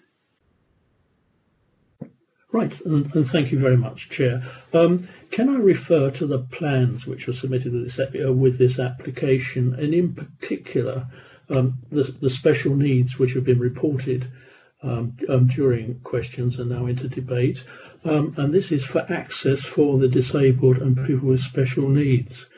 I've looked at these plans and they do not show any consideration in any way for someone who has special needs. The bathrooms and the en-suites do not have access and internal layouts for special needs. In fact, the door should open outwards anyway. The sub passages will make it very difficult for someone to get around. So I believe in this case it is very unusual to see a brand new plans laid down like this, which do not show a reasonable design to suit people with special needs. Thank you, Chair. Thank you. I have Councillor Hipsey, then Councillor Vachon, then Councillor Mott. Hold on a minute. Mr. Gibbons just wanted to come in with a comment on that. Was that specifically relating to what Councillor Ratcliffe has just said? It was relating to Councillor Pearce. If it would help, I can bring up a map which shows the relationship of the site with Lou Down. I don't know if that's something you would support or not. Just a Google map showing its relationship, so you can better understand the context of the site with its surroundings. Certainly, if you were able to bring that up while I bring in Councillor Hipsey for say his piece. Councillor Hipsey. Thank you, Chair. My concerns revolve around sustainability, particularly this application's relationship to policy SPT1 and policy SPT2, particularly SPT1 para 3 subpara 1, which talks about the greenfield brownfield relationship, which I'm still haven't quite got clear in my mind. Also SPT2 para 6, which talks about being well served by public transport, walking and cycling opportunities. So that's where I'm thinking at the moment. Also have a mind to the personal circumstances of the applicants. I'm finding this quite difficult to balance and will probably end up abstaining on this vote. Thank you.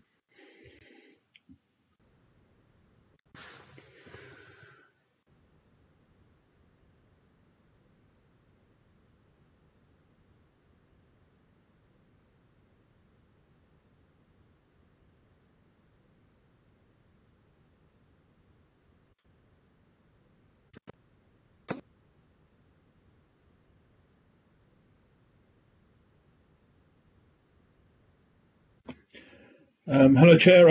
I've finished my comment. I didn't know whether you can hear me or perhaps I've banged out here. Sorry, I was talking, but I was still on mute. So thank you, Councillor Hipsey. Yes, I was actually still on mute. I was just saying that Mr. Gibbons had brought the map up, but it for me on my screen it keeps going black, so I can only see a quick glance of it. It then goes black, but when that map does come up, you can see the relationship between Lob Hill Cross, Lou Trenchard, and then Lou Down further on down. So we'll just hold on while that wait to come up again. So Councillor Vachon is next on my list. Thank you. Thank you, Chair. I've just a few sort of queries, really. The main reason for refusal of this one is obviously unsustainability, as Councillor Hipsey was mentioning before. And it's really down to the local services and the public transport. And I noticed on the previous application it was refused because they were saying there was no public transport. Yet we know there is a bus service through this development. And we're also saying that it doesn't meet the community needs for local services and not well serviced by public transport, walking and cycling opportunities. Well, we know there is a path on the other side of the road, so there is walking opportunity. I know people cycle along this route very often, so I'm just a bit confused that we're saying it's not well served by public transport. I mean, that's a pretty arbitrary sort of statement. And how do you quantify not well served? Is it one bus a day, two buses a day, etc., etc.? You know, how long is a piece of string? And it's very difficult if you have to make a decision on future services, because we don't know whether bus services are going to last or not. But we're not allowed to make a comment on that or make a decision based on future services. We have to make a decision on what the services are today with this particular at the time of this particular application. So I'm again, like Councillor Hipsey, a little bit confused by this, and how do you actually quantify the not well served? How many buses a day does it actually need to be a sustainable application? Thank you. Thank you, Councillor Vachon. And it looks like the map has actually stayed in place for more than a split second. I'm just looking down my list. Oh, it's gone again. I've got Mr. Gibbons waiting to come in for a comment and Mr. Baker, so I'm just going to call them in before I go back to Councillor Mott. Mr. Gibbons. Yes, thank you, Chair. I mean, I am having a few IT problems with bringing the map up, so I'm hoping that's on. Is it on your screen at the moment, that map? At the moment, I've just got a grey square. It does come up there. It's there now. Okay, brilliant. That's great. Okay, whilst it's there. So just to illustrate here, you've got Lew Trenchard there with the school shown. The application site is approximately where my cursor is there, and the main facilities of Lew Down, which is identified as a sustainable village, is located quite a distance away, really. So that's the point really I was trying to make, and just picking up on what Councillor Pearce was highlighting.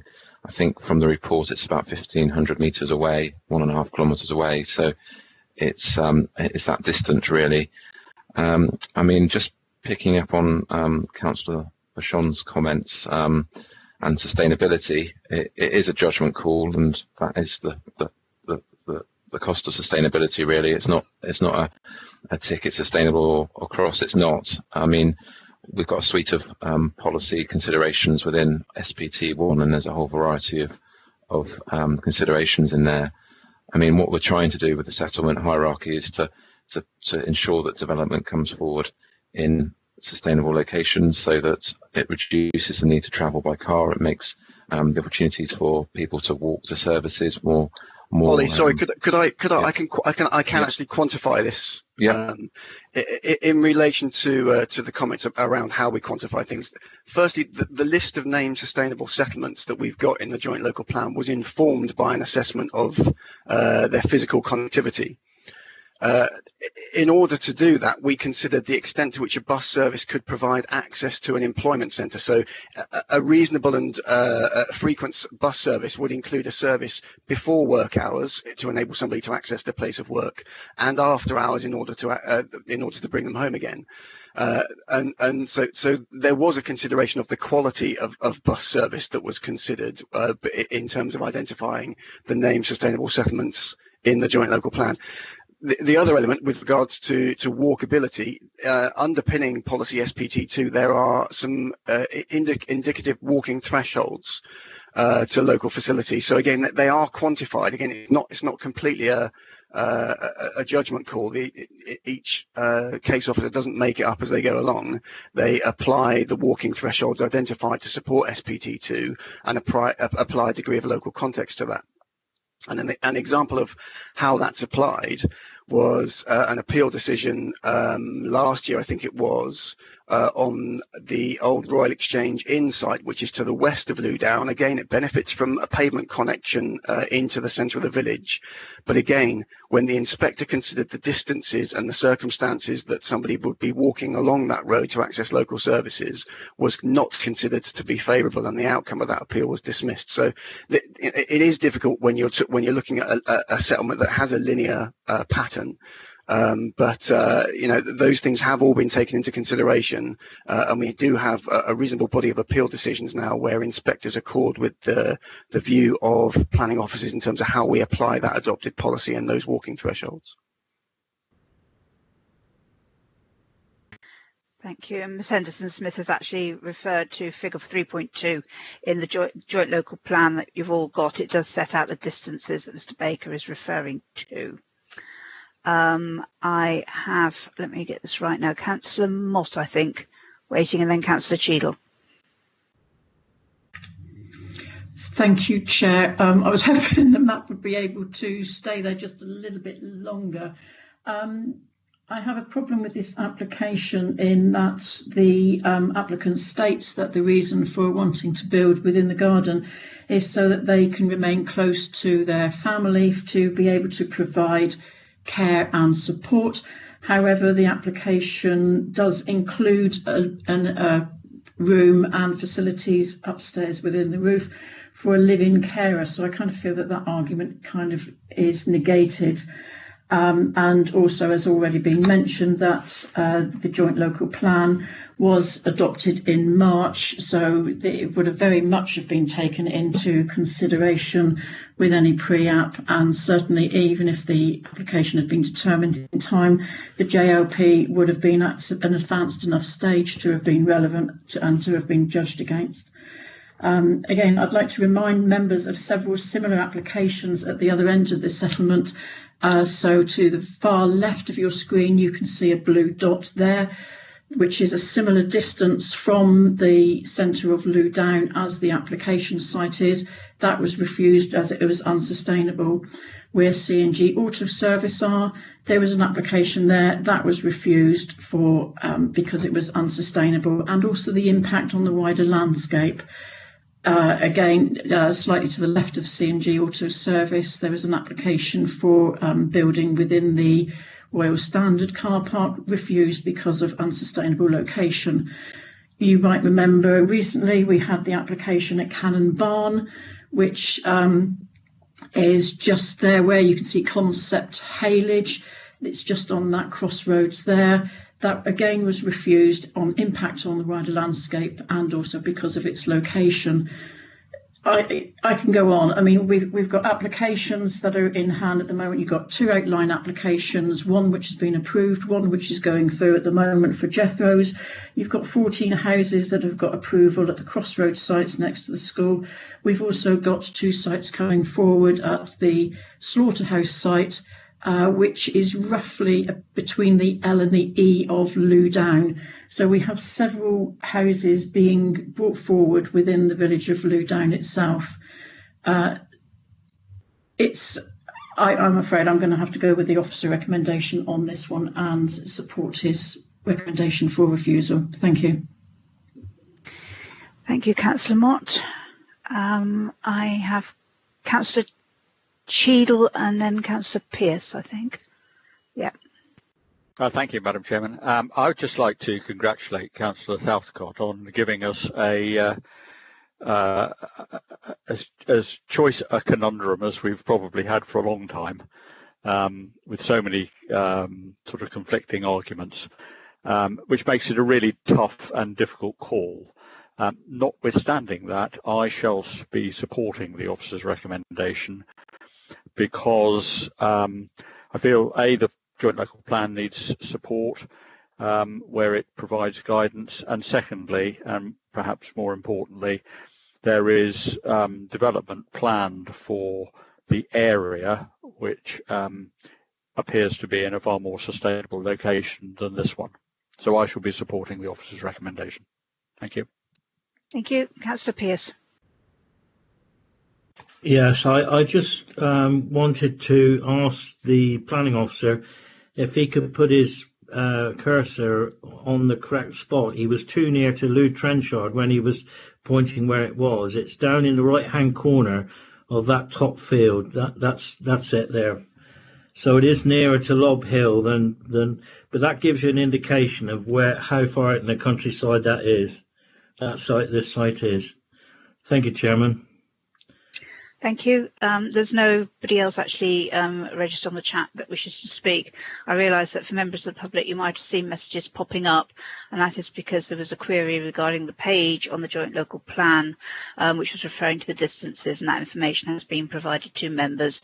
For any members of the public who are watching and do have the joint local plan in front of you, it is on page 24. Okay. So I think in the absence of any further members, I'm now going to take this to the vote. So what we have before us is a recommendation to refuse this application. Mrs. Hoare again will ask each councillor to confirm you are present for the entire item, and then for you to vote for, against or abstain, bearing in mind the officer's recommendation. So if you vote for, you're voting for refusal. Thank you. Over to you, Mrs. Hoare. Thank you, Chair. Members, I will ask you all in turn to confirm you were present and have heard all of the debate. Councillor Cheadle. Yes, I was present, heard all the debate, and I support the officer's recommendation. Thank you. Councillor Crozier. Yes, I was present throughout the debate and I'll vote against the proposal. Thank you. Councillor Hipsey. Yes, I can confirm that I was present, and on reflection, I will vote for the proposal, the recommendation. Thank you. Councillor Mott. Thank you. I was present for the presentation and heard everything, and I am supporting the officer recommendation. Thank you. Councillor Moyes. I heard the whole presentation and I will vote for. Thank you. Councillor Pearce.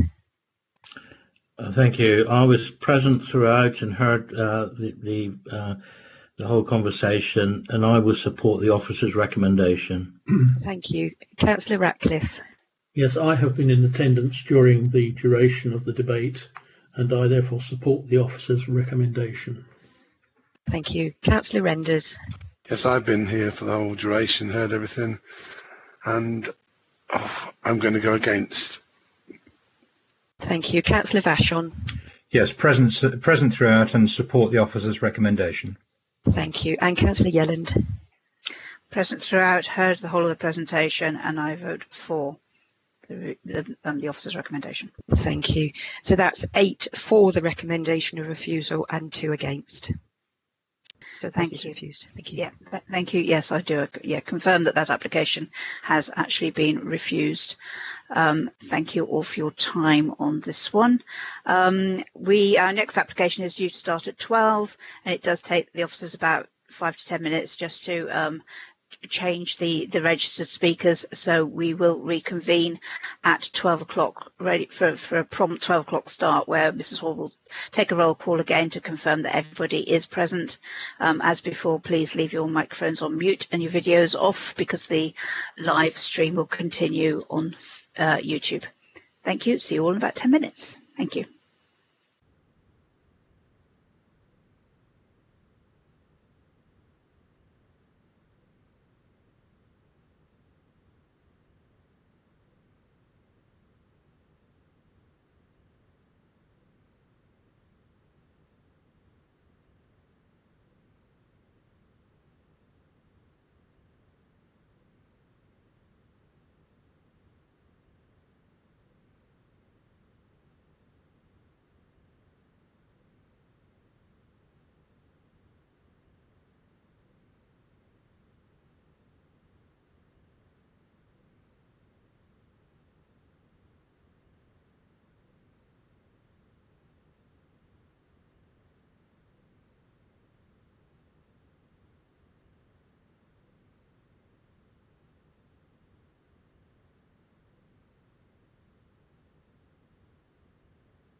Terry, are you online?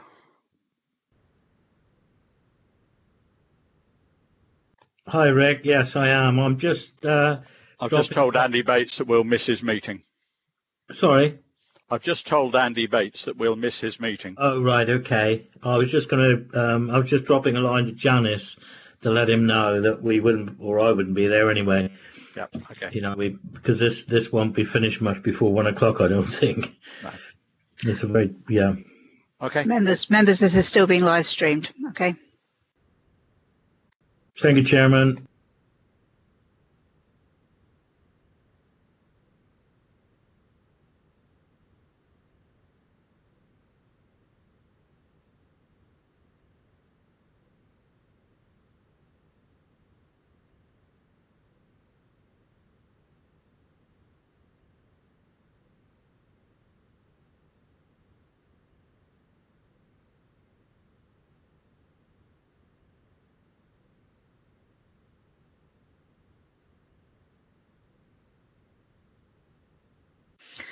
Welcome back, everybody. It's 12 o'clock, and welcome also to our registered speakers.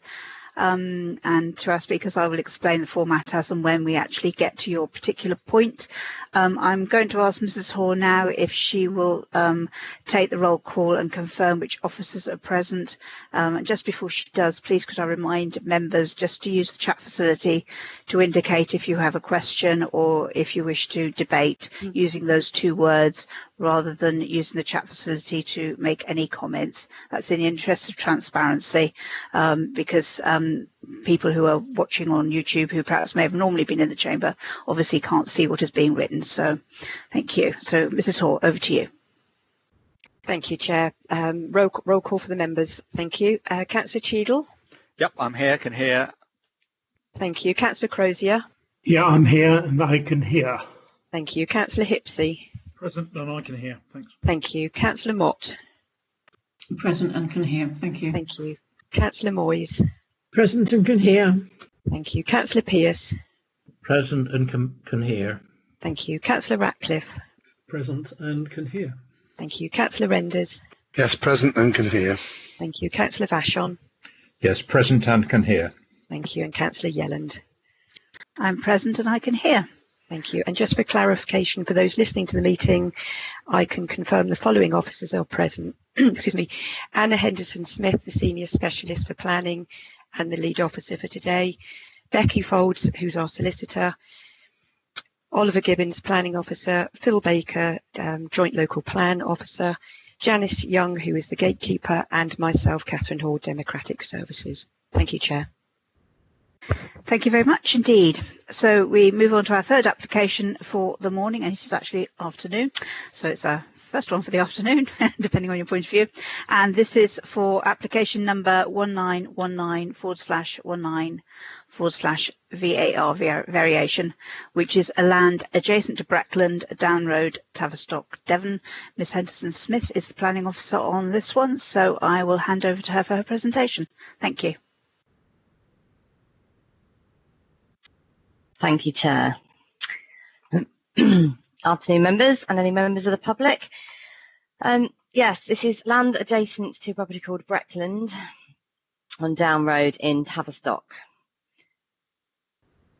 This application has been called in by Councillor Spetigue. Just to update my report, just Councillor Spetigue, Councillor Sellis has declared an interest, a personal interest. This is the application site before you, hatched in red, with the access down this existing roadway here. This is a variation of condition application which seeks to amend the approved plans of the extant full permission for 2 houses, which was approved by committee in 2018. The result of the proposal before you today, if approved, would be for a full permission for 2 alternatively designed, slightly larger units. I'll show you the plans in a moment, but the main changes to the scheme would be to increase the footprint of the units, predominantly due to the incorporation of integral garages into both of them, which they didn't previously have. alter the previously approved 2 separate accesses to have a shared single access in between the units, and to move both units by varying amounts towards the boundary with Deer Leap, which, if you can see the cursor on my screen, are these properties here. This is the application site, and these are the properties on Deer Leap. There are some design changes to the actual facades of the properties, but those are fairly minor, and you'll see those in a moment. So the site is located here on land which is high to Deer Leap. Again, just to demonstrate the application site, sorry, I've lost my cursor, is here. And this land is considerably higher than the properties, the land that the properties here on Deer Leap sit on, and that will be demonstrated through some of my photographs. The site is also surrounded, as you can see, sorry, my cursor keeps dropping in and out. As you can see here, there are some significant trees surrounding the site, and these are covered by a number of group TPOs. Again, you can see the application site is here, so you can see there are group TPOs covering the majority of the trees onto the boundary with Deer Leap, on this boundary to the Bedford, and on this corner. Although this G20 clump is located some way away from this corner, the canopy does actually, as you'll see from the plans I'll show you in a moment, come quite some significant way over this site, as does the canopy from this group 19 clump here. So just to take you through, this is the proposal within the site itself. So the proposed footprint of plot 1 and plot 2. Here you can see the canopy is sort of better represented really from the varying surrounding TPOs. You can see how those canopies do take in quite some significant portion of the site. And these are the properties most closely affected on Deer Leap. You can see above as well, you can just see this blue line was the previously approved ridge line. This is the new proposed plot 1, and most significantly this shows the level drop between Dalfords, which is this property here to the east of the application site and the other side of the trackway, then the application site itself in the centre, and then dropping down quite significantly. These are 2-storey properties on Deer Leap, so you can see the level difference is quite substantial there. So I'm not sure how clear these elevations are because they're all on one sheet, but these are the proposed elevations. This is the plot 1 proposed elevations. The main thing to probably acknowledge with regards to these is that this elevation, which is proposed to face Deer Leap, is blank with regards to any apertures, doorways or openings. That's a revision that's been sought by officers during the course of this application. And there are the floor plans. It's a 4-bedroom property. And these are the elevations for plot 2. Again, similar in design, slightly different, but similar in design overall. And again, just to note that it's a blank gable facing onto the properties on Deer Leap.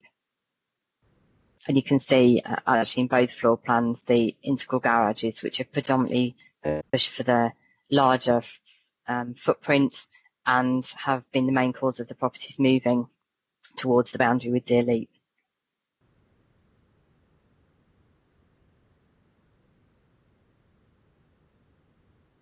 Sorry, 1 second.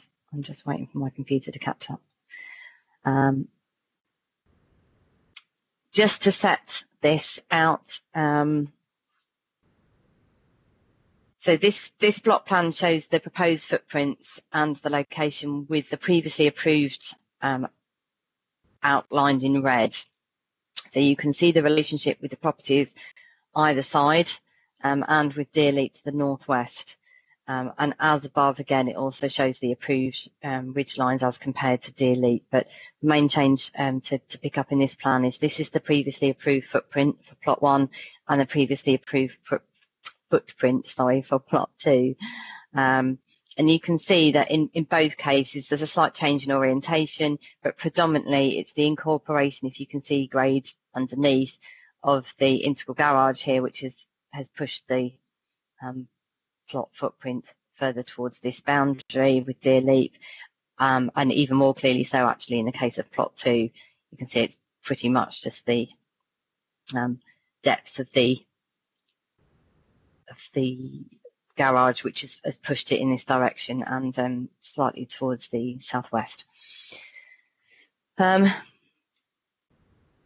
The exact distances between these properties as proposed is set out in the report on pages 27 and 28.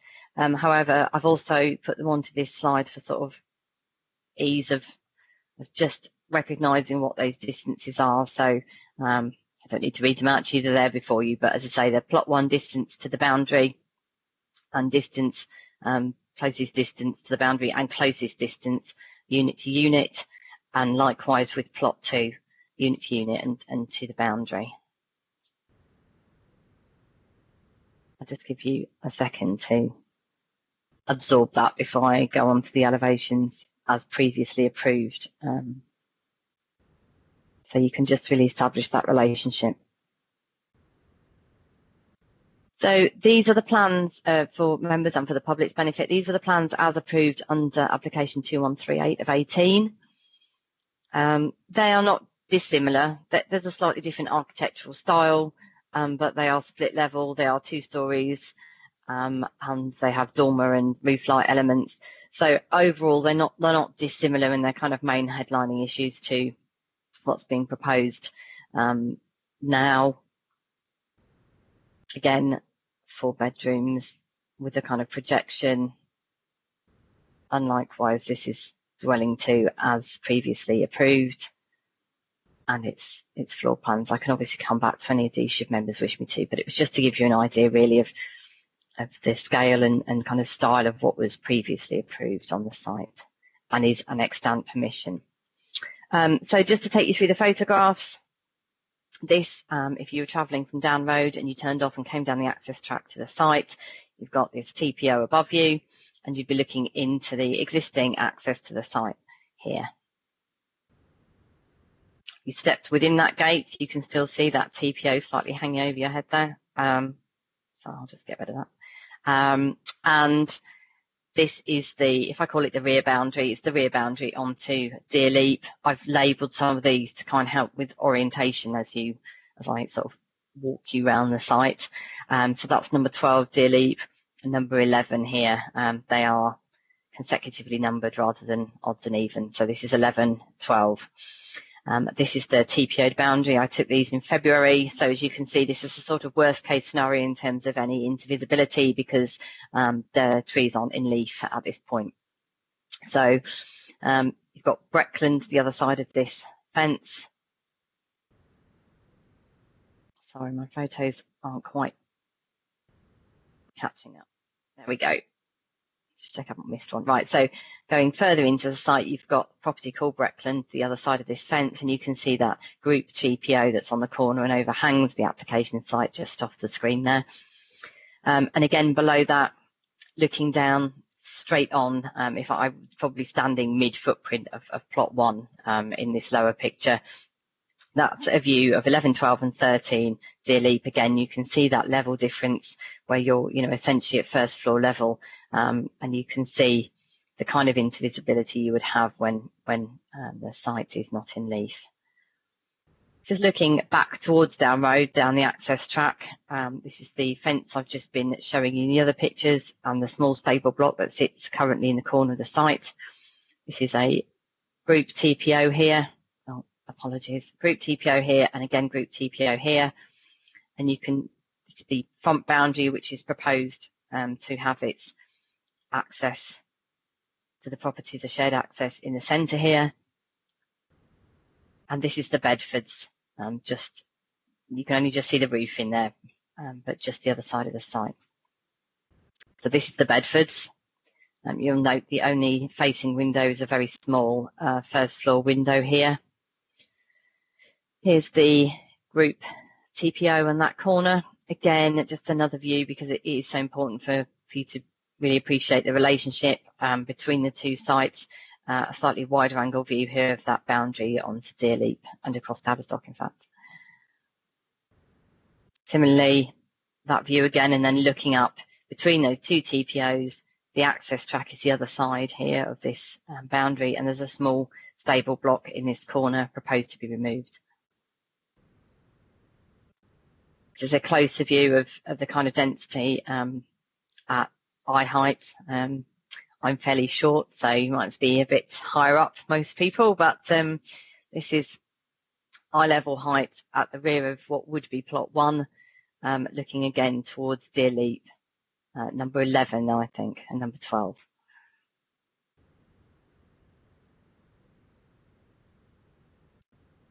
And again, I'm looking along that boundary with Deerleap towards the Bedfords, back towards Down Road. There are some views here from taken more recently, so that you can see now what this boundary looks like when it's in leaf. So these were taken, as I say, recently, and are from Deerleap up between the properties and over the properties towards the application site. So if you have in your mind that view we previously looked at, looking down here between the application site and Deerleap, the view back up between number 11 and 12, looking at the application site, is in this space here. This is the view between numbers 12 and 13, up again with the group TPO trees here, between 13 and 14, and 14 and 15. This is the Bedford, so say application site, so further just off to this side. But it gives you an idea there of that relationship and the level change and the density of boundary between those two sites.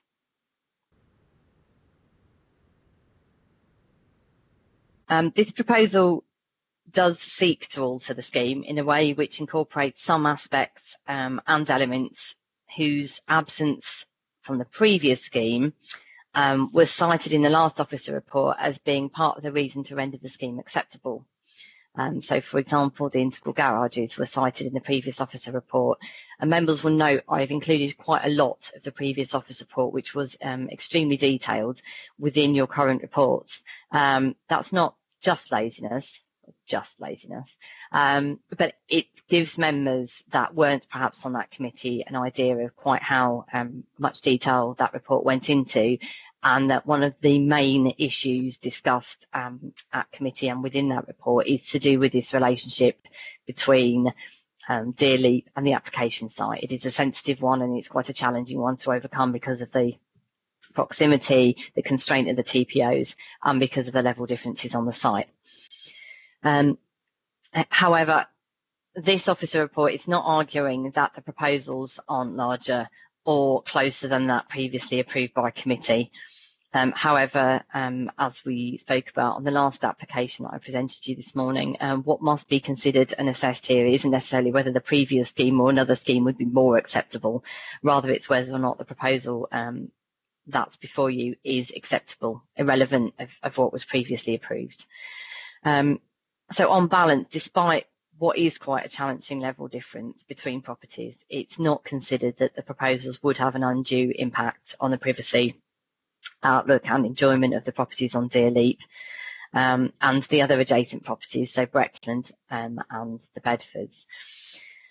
As such, the recommendation is for approval to delegate as per page 20 of your reports, members. As an update, and off the back of that recommendation, you'll see, as I raised on Lincoln, the supplementary planning document has now been adopted and should now be taken into consideration as a material consideration. It's not been found to alter this recommendation in this particular case. There is now guidance in the supplementary planning document on separation distances between properties. I think it can be found at Annex 1. But due to the fact that you've got blank gables facing these properties on Deerleap, even when, as the SPD sets out, and it is only guidance, but the SPD sets out that ground levels should be factored into the necessary separation difference. I think it's an additional 3 meters of separation for every 2 meters height difference in ground level. Even when that's factored in, the separation distances we see between the properties and Deer Leap are still compliant with the guidance in the SPD. The distance, there are also distances set out where you've got habitable room to habitable room. That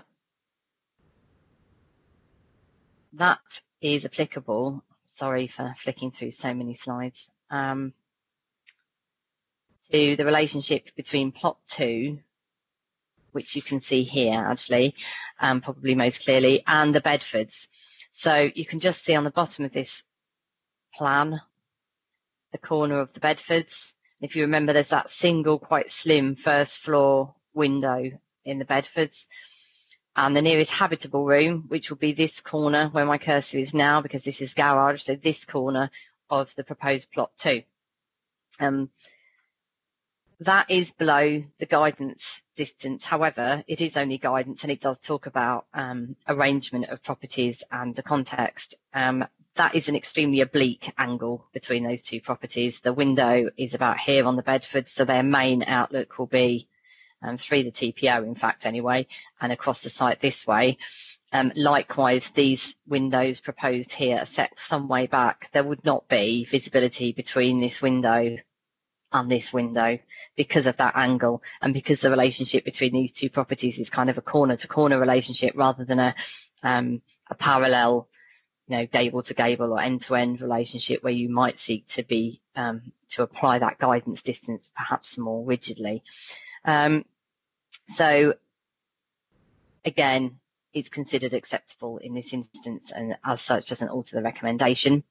The only other thing in the SPD that's worth mentioning here is that you'll see the recommendation, as I just mentioned, is for delegation to the head of practice to approve, subject to the signing up of a satisfactory unilateral undertaking to provide mitigation money towards the Tamar Estuary marine site, a European marine site.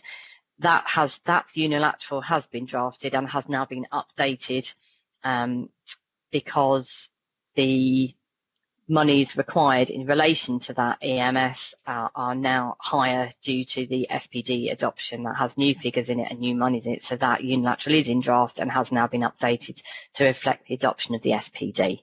So those are the 2 main areas of the SPD that, in my view, apply to this, and neither of them alter the recommendation as set out in my report on page 20. Thank you very much, Chair. Thank you. Have a few questions, as you can imagine, that are waiting to come in. So I'll start off with Councillor Hipsey, please.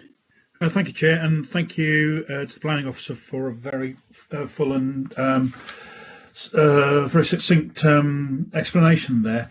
In fact, the question I was going to ask, I think I pretty much solved for myself. It was about the elevations, the elevation drawings, and the dotted lines, particularly, well, on plot 2, at the bottom on the left, plot 1 at the bottom at the right. I suspect they are the other dwelling.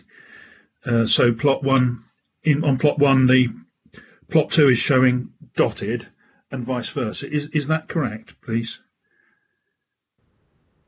So can you, could you just explain to me exactly what the query is now? There's a plan up. Does that plan demonstrate the point, or? Just can you go to the bottom of that drawing, please, Anna? Just. Yes, she says, trying to zoom out. Yeah, on that one, over on the left, there's a dotted. There. Yeah, is that the other plot, the dwelling on the other plot on the left-hand side there, that's in dotted. That property there with the external chimney. Yeah. I can't zoom any further on this one. This is plot 2. Ah, yeah. That's plot 1, I guess. Is it the other one? The dotted thing on the left. I just need to check. I think that this is. Yes, that in that instance you've got plot 2, and that's that's plot 1. I think in one of the other drawings, the ridge height and that are shown in the background is actually of the Bedfords. But yes, that's the relationship between the two dwellings. Yeah, sorry, I can't zoom in enough to see that. So no, it's a very detailed plan, even in its first instance with a lot of detail on it. So once replicated, it is very difficult to read these, I'm afraid. Sorry. I think in these plans, it's a three-dimensional challenge, isn't it, to get your head around the relative elevations and the positions of these buildings. Thank you for that. But just a very small and extremely pedantic point. On page 11 of the report, this is the list of relevant documents. At the very bottom of page 11.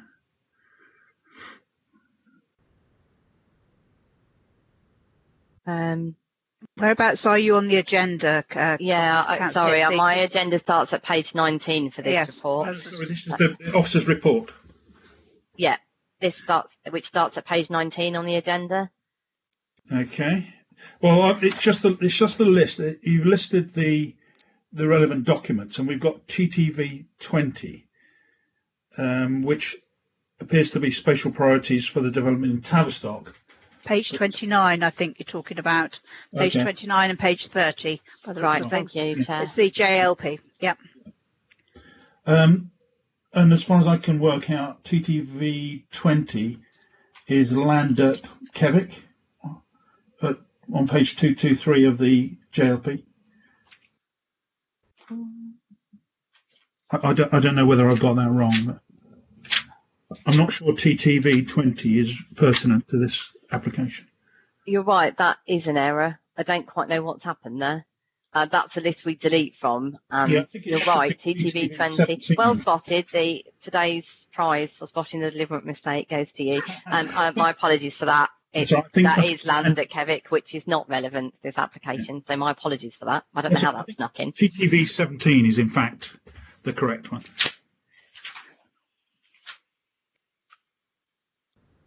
Yeah, that's Plymouth Road at Tavistock. There's a broader one for general land in Tavistock, but essentially, and this is a much smaller scale development, so TTV 20 and that line can just be deleted from members' consideration, please. Thank you.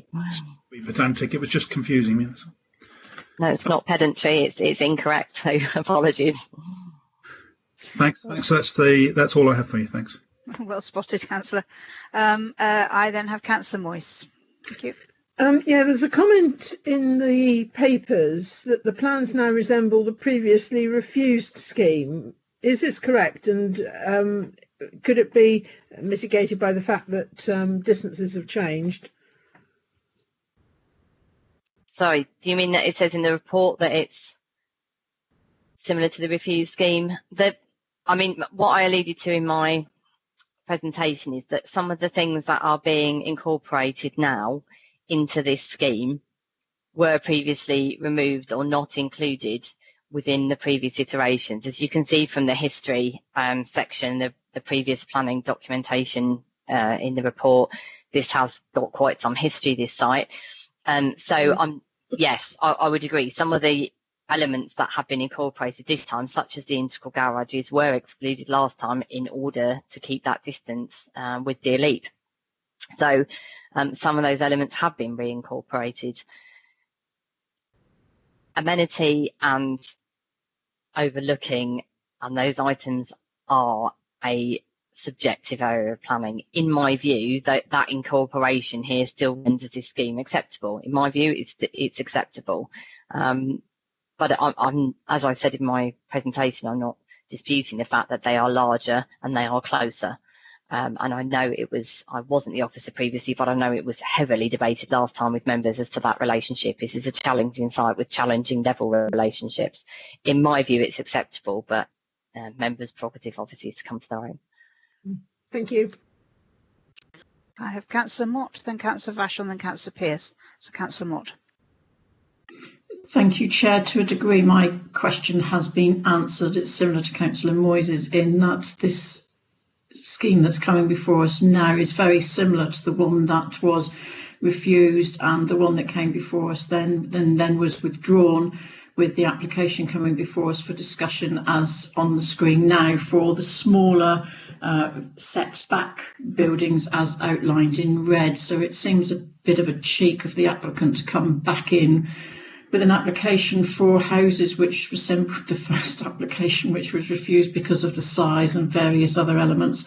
But as I say, my question's been answered. Thank you. Thank you. And of course, it is the privilege of the an applicant to be able to apply for what they like, which then needs to be considered. Indeed. Yeah, Councillor Vachon. Thank you, Chair. My question is really relating to the overlooking the Deer Park side. I notice on plot 2 there is in fact a roof light which faces which is on the north elevation of the property. Can you confirm whether this is they're using obscured glazing in that particular window, or could it be conditional? Thank you. Sorry. Thank you. Through you, Chair. Sorry, my computer and presentation is slow to catch up. So I think we are talking about this roof light here, which would be facing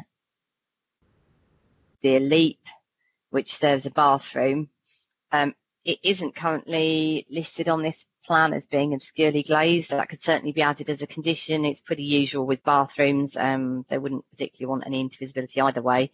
I suggest, given that that's up and directly over the loo, that it's likely to be up and over head height. The agent, I believe, is speaking, would be able to confirm that, but as I say, could easily condition for that to be obscurely glazed if that was a concern. Thank you. I have then Councillor Pearce and then Councillor Cheadle. Thank you, Chairman. Given the approved SPD, the distance between the new or the proposed development appears to be quite close, actually. I'm just wondering whether that's acceptable for two large houses to be so close together. I know they're certainly closer than what the ones that were approved. So I'm just wondering whether that's acceptable. I feel that it's pretty close to the what is allowed under SPD.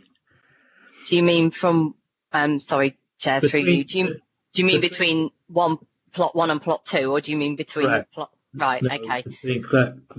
Between plot 1 and 2. Thank you, Councillor Pearce, for highlighting the only measurement I haven't got on the plan. I'm sorry. That's okay. I could take a rough guesstimate of that. Based on that measurement there, is not dissimilar actually to this. So you're probably looking at somewhere between 10 and 12, 13 metres. I would imagine it probably is about the same distance, and I don't think it's marked on this plan, so my apologies. From 2 windowed facades, I need a second to check the annex. There's a lot of figures in there. I would just need to double check in the annex what it says about that distance. Yeah, I mean, it's, for these are acceptable. These are checked and taken into account the height difference. I will have a look at this. It's not dissimilar, despite one's changed in its orientation quite a lot, but it's not dissimilar, but 2's been pushed this way. So where 1 has moved in this direction, 2 has also moved in this direction. So what I would say, I can have a look, and I will look now at the SPD required distance. What I would say is that it's not a dissimilar distance to that previously approved. No, but they're bigger houses now, bigger units now than they were before. Yeah, I'll have a look at that. I think what they've tried to do, they're making larger units, but they're trying to squeeze them into quite a small space because of the TPO trees. The agent might be able to, when the agent comes up that question of the distance between plot 1 and 2, the agent may well be in a position to respond to that question, Councillor Pearce, if you want to bring it up at that point. I have Councillor Cheadle. Thank you, Madam Chairman. My question is very similar to a number of questions that have been asked before, but I didn't quite get the answer I needed from those questions. It's about the comparison between this application and which you are suggesting we should approve, and previous applications which have been refused. And I just wonder if there's anything in either the SPD or the JLP that relaxes the constraints that led us to refuse previous applications, and to put us in a mind frame of approving this one. I mean, has the JLP or the SPD, in a sense, made it more acceptable to build larger houses closer to other ones than we used to? The short answer to that is no.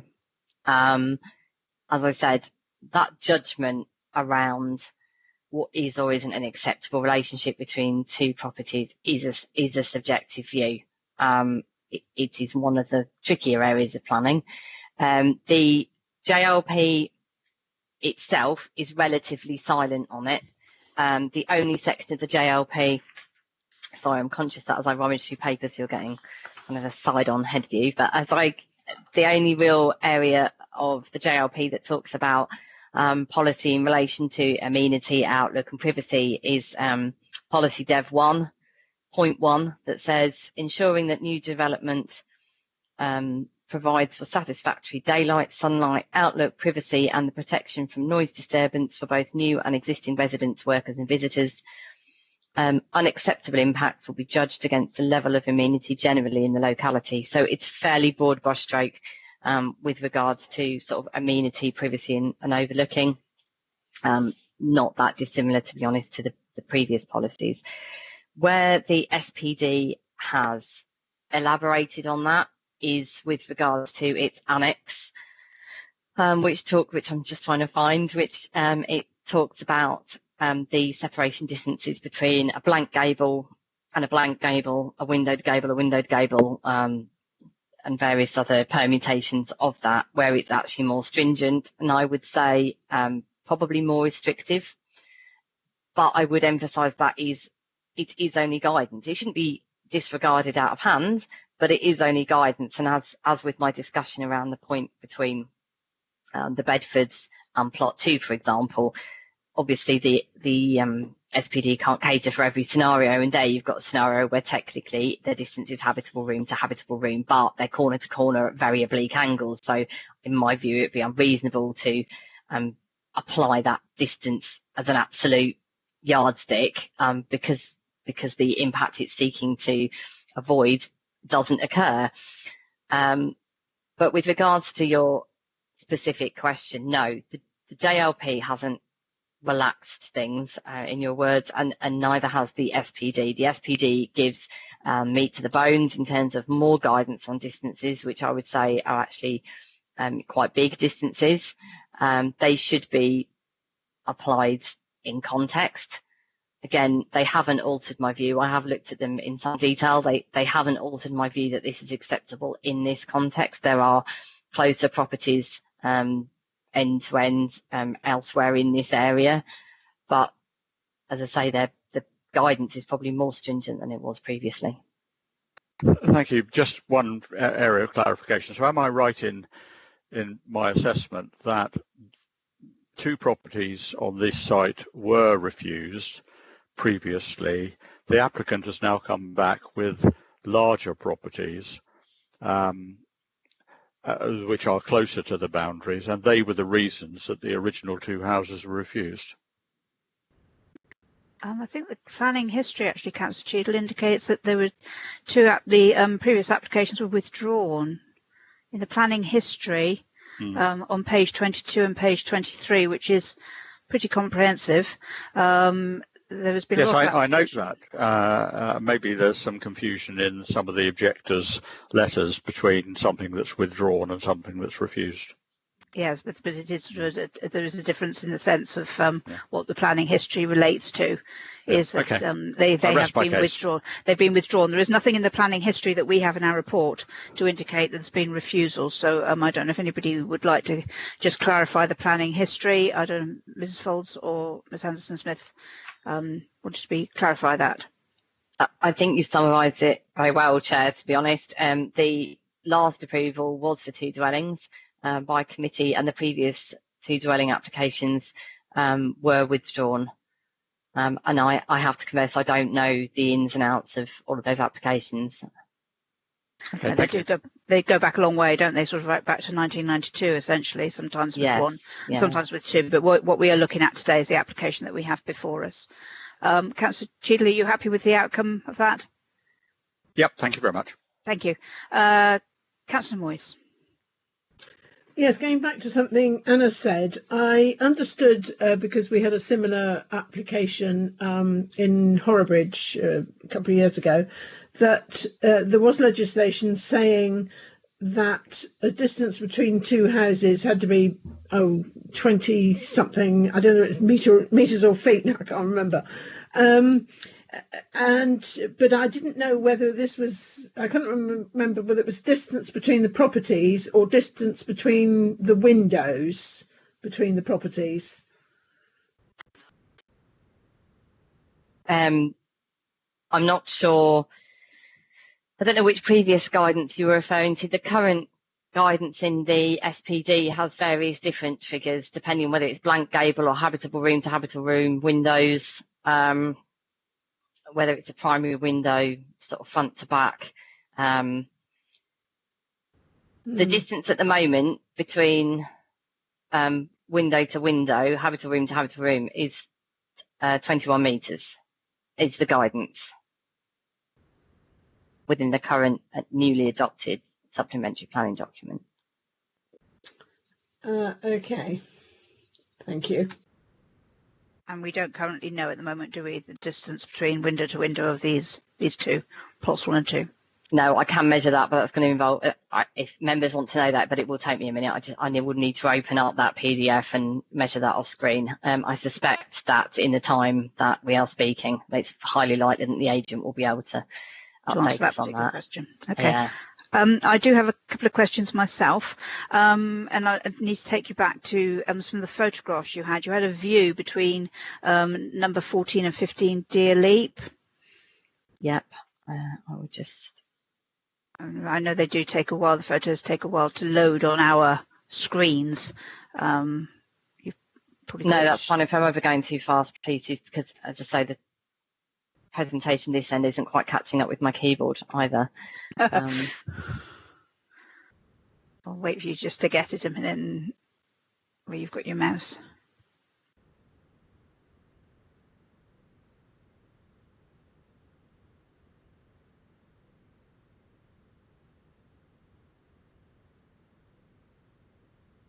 Right. Sorry, so which ones? That's between 11 and 12. It was between 14 and 15. Yeah. That's particularly my question relates to. Next one, I think. There we go. Yeah. Okay. What you have, I mean, you can't see with me pointing. What you have between those 2, you can just see the ridge height of the property on the well, it's not on the application site, but it's one of the other properties that are behind. That's the Bedfords, yeah. Yes, the Bedfords. Are you able to give any indication as to what the ridge height of possibly plot 2, because I suspect plot 1 wouldn't be in sight from there, would be in relation to somebody, standing here, as compared with the other property that's there? Does that make sense? That question makes sense? It does make sense. I'm afraid I'm going to have to, the way this presentation works, I have to flick through them. Let me see if I can. Because I'm assuming it's going to be higher up anyway, because of the slope of the field. It's not on the same level as the properties that surround it. It's not just that it's not on the same level as Deer Leap, it's also not on the same level as the properties that surround it. Just trying to ascertain whether there is a ridge height on the plans.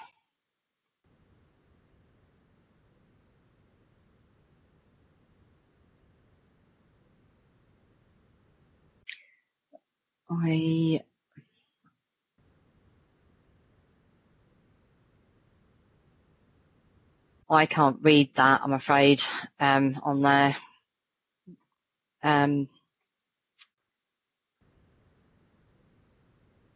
what I would say is the Bedfords is set higher up than these properties.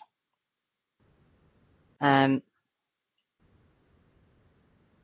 they'll be set. That view through 14 and 15, I don't want to mislead committee. That view, if that is number 12, 13, 14 and 15 are off your screen. I can't be completely sure that what you can see through between those two is the Bedfords.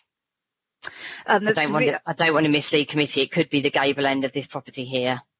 Okay. I mean, the reason I was using that particular photograph as an illustration was simply because you could see another property behind.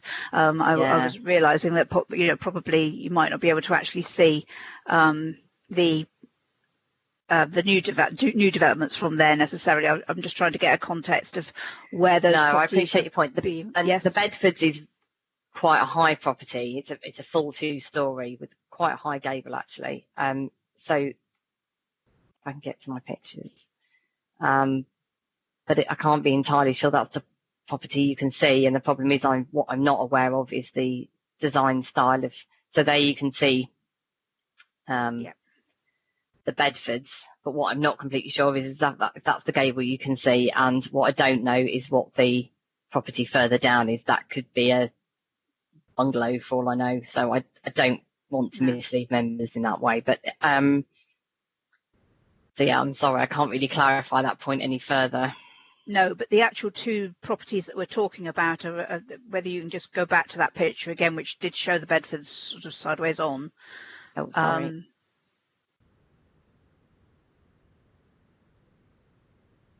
That one? That one, yes. The actual proposed development will be, as we're looking at that top picture, slightly to the right, which is probably not a technical phrase, but slightly to the right, isn't it? So it'll be nearer to. It's not going to be. It's the way where hopefully you can see my cursor is roughly where the footprint of the garage would be. We can't. Your cursor. I can't see your cursor. Try again now. Oh yes. Yep. This is roughly where the footprint of the garage would be. Right. And then I think when I showed you about that sort of corner to corner and that the issues around this window and the nearest habitable window, and the footprint would start about where my cursor is for the main body of the proposed dwelling. Okay. All right. And then it would go further to the right, not further to the right. Then, yes, it would go off further to the right. Yes, this is going to be proposed to be opened up for a shared entrance drive. So if you keep that in your mind, as I just nip back to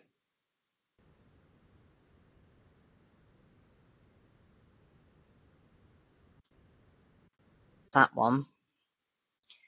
Oh, sorry. This one. So the window is here. Here's the Bedfords. Hold on a second. Let your mouse get there. There's no mouse. Window here. Still no mouse. Can you see it now? Sorry, the white. Oh yes, I can see your mouse now. Yes. Right. Yeah. Okay. So so the window from the Bedfords is roughly here. It's almost in the middle of this gable, and then you can see that. That picture that I showed you was almost taken straight on this way. Yeah. So you've got the corner of the garage starting, and the main body of the house proposed here doesn't actually start till almost at the end of the Bedfords. Yeah. If you count this section here, and this is the garage area, but the main body's 2-storey section starts, as I say, almost the entire distance of the Bedfords deep into the site. If that makes sense. Thank you. I just have one other question because I just wanted to pick up on something that comments that had come up with. Let me just find it a minute. It was just bear with me a moment. Can't find it when you're looking for it, can you? It's often the case. It was Tavistock Town Council's comment actually, which was it was in relation. Oh, where is it? I had it just now. Oh, here we go. Yeah, it's bottom page 21. And yes, they have objected, but one of the things they're talking about is contrary to Dev 10 of the JLP, in that housing developments should be designed to be integrated with the adjacent developments. What I just wanted to clarify is because there is already an extant consent on this site, would that apply because the principle of development has already been agreed? That policy would apply. That policy is predominantly not about the principle of residential development. It's about the way it's designed. It's a design policy. It's called delivering high quality housing, and it is predominantly that. So the section the Town Council point to is a relevant material consideration, because this is an alternative design in an alternative location, and its relationship with the surrounding properties is different. So they rightly raise that point. As I say, my view is that they are acceptable. They obviously consider otherwise, but that is a policy that members should be mindful of, yes. Okay, thank you very much indeed. Thank you, while I've been asking questions, 2 other members have come forward with questions as well. One is Councillor Hipsey and then Councillor Crozier. Thank you, Chair. I think my question's been answered. Thank you very much. Thank you. Councillor Crozier. Puts me in the firing line. Thank you, Chairman. One of the things is very noticeable about this site, the slope on it, and now you're putting 2 big buildings with quite a splayed driveway in. What's going to happen to all the rainwater? Is that going to go straight down onto Deer Leap? How is it going to be contained? Thank you. Yeah, I'll come back on that one. No, the previous proposal, I think, was for drainage with connection to the mains. It's certainly not going to drain down onto Deer Leap. There were no objections previously with regard from our drainage engineers with relation to the way that the surface water and the runoff drainage was being dealt with. So I've not raised it this time as being a problem. As I say, it's been considered acceptable previously and been dealt with. There are, I believe, conditions on the previous approval which would still stand in relation to surface water drainage, which would deal with the detail of the scheme. And they are not proposed to be altered as part of this variation of conditions. So I've got no concerns about the drainage, and no, it won't just run straight down onto Deer Leap. It will have to be designed so that there's no greater runoff than at the current greenfield rate, and it will have to take into account 40% uplift for climate change. So yeah, it's pretty stringent. So hopefully that answers the question. And the conditions as outlined in the previous consent would still apply, won't they? They're because it's a variation rather than. Yes, it's just a variation rather than a new issue of approval, and there's no no request to alter those conditions. Marvellous. I have Councillor. No, I've already had Councillor Crozier. So have I had? No, Councillor Crozier and then Councillor Hipsey again. Yeah, it's me again. I'm afraid, Chair. Can I ask a question, please? Yes. Yeah. In view of, I think it's Dev 1 or Dev 2, which talks about carbon emissions, have any carbon reduction measures been stipulated here, please? I noticed, for instance, that both proposed dwellings have chimneys built in. Are there any? Has any thought been given to solar panels or air source heat pumps or anything of that nature, please? I'm not aware that these are on anything other than mains, and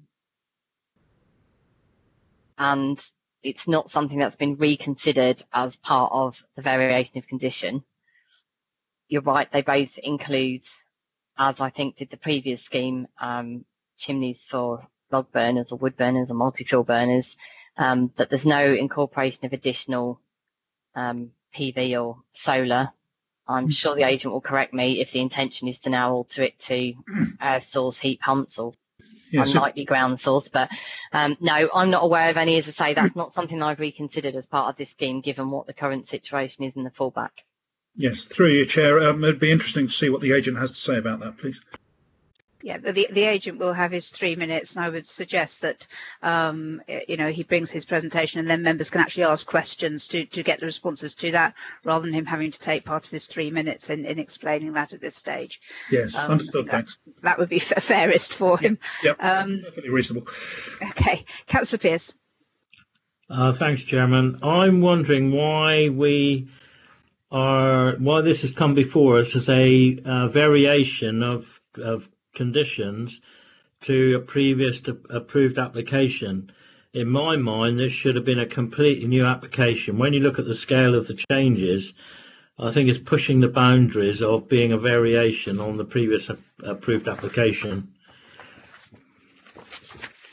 Okay, Ms. Henderson-Smith. So Smith, definitely for you. Forgive me, I'm slightly unsure as to what the actual question was. I mean, I think yes, I would agree. There's a large scale of changes here. I can't quote the guidance off the top of my head. I think the guidance around what is a Section 73 application, which is what this is, a variation of condition application, does talk about materiality and the scope of the change. Mrs. Folds might be able to come in here with a bit more clarity. It's not unusual to get a variation of plans. In fact, it's quite common to get a variation of plans condition put in as a Section 73 variation rather than as a full. Essentially, it does do the same thing. There's no lesser consideration than if it were a full, because you're looking at the same issues and just reapplying the majority of the previous conditions. So it's not a kind of backdoor. The thing it normally avoids is the need for new Section 106 agreements. In this case, it's actually incurring a new 106 agreement because of the change to the Tamar Valley EMS. But I take your point, and I think that in general, the variation of condition schemes can be slightly misleading to the public, but they are there. They are available for applicants to use. Okay, thank you very much. Thank you. Mrs. Folds, did you want to come in? Thank you, Chair. Yeah, only really just to say that, just like Anna has said, that it is a power to apply to develop the land without compliance with previous conditions, and so therefore I think that there is a right here to do a Section 73 application, but it has to be determined in accordance with all with the development plan, so that includes the SPD. But I think they are entitled in this occasion to do a Section 73. I've looked back; it's not seeking to amend the description of the previous approval. So I think it is within their right, but I do accept the point that it was a matter for you whether they are major changes, but Section 73, I think in my mind, is appropriate. Okay, thank you very much. If there are no more questions at the moment, right, then we will move on to our registered speakers. I'm going to put my video on so people can actually see a reasonably friendly face, hopefully. Just wait. Yes, that has come up. Okay, so mine wasn't friendly. No, not in the least. I'm just conscious that if we have objectors and supporters, they might like to see an actual committee member. Now we have Ms. Marsh, who is one of the registered speakers and the objector. So, Ms. Marsh, can you confirm if you can hear me and if we can hear you? Hello there. Hello. I've unmuted and started my video. Oh, well done. Right, okay. I don't think we can see your video, but we can definitely hear you. Okay. So just to let you know that the way it works, because obviously this is the first time that you've been along here to this as a remote meeting, is you will have 3 minutes. This has already been outlined to you, I think, by one of our members of staff, in which to make your presentation. I do understand, I believe that you have had a document which has been tabled, which the planning officer has now put up on so we can actually see that. So you'll have 3 minutes, 30 seconds before the end, you will just get a reminder, just a sort of a, your 30 seconds, you'll just get a message that'll just be a verbal message to tell you that you have 30 seconds left. So it would be good if you could then begin to wrap up so you finish within your time frame. If councillors do have any questions, just for clarity, they'll have the opportunity to ask those questions of you at the end of what you've said. Okay, so when you're ready, then feel free to start. Thank you. Start, can I have a look at the slides that I've sent through, because I've not had the opportunity to see them yet? The slides are up. They're up on the screen. There's only one of the diagrams I've sent through. There was 3. Oh, that's it. So that's the first. Can I start with the layout one first, and then move on to plot 2? Okay, so you have 3 minutes. So when you're ready, okay? Yeah, can I start with the other diagram? That's it, yeah. Okay, thank you, Chair and members. As you know, planning permission's already been granted for this site, so most of the requirements of planning have been met. The only issue is whether amendments adversely vary the relationship of the units with the neighbours. I intend to show that they do. You may recall recent application was granted against the background of no long-term plan for housing stock in the area, and therefore the need for new homes weighed heavily on the decision to accept the development. Importantly, the scheme was passed with the caveat that there should be no permitted development.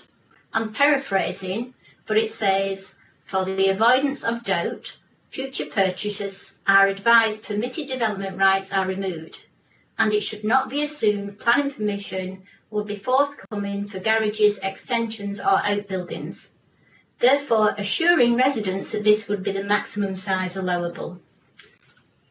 Slide 1 that you've got up before you is comparing the site plans. I was disappointed to see the new application reverts back to the same central parking arrangement that was previously rejected due to the impact of noise and light disturbances.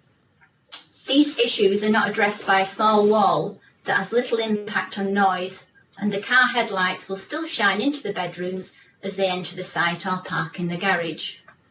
This change also moves the dwellings closer to the elite boundary by some 3 metres in the case of plot 1, and plot 2 apparently was 26 metres and is now 23 metres away.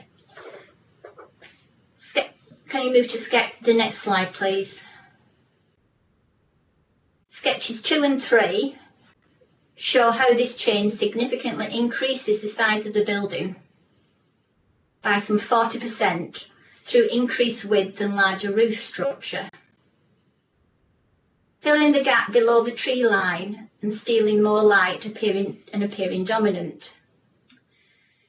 These buildings are filling the gap below the trees through which sunlight comes from the south. It's not about the privacy for us, it's about the daylight. In conclusion, this proposal, listed as a variance to the accepted design, is in reality a major change, resulting in almost the same design as was previously rejected by the planning department. 30 seconds.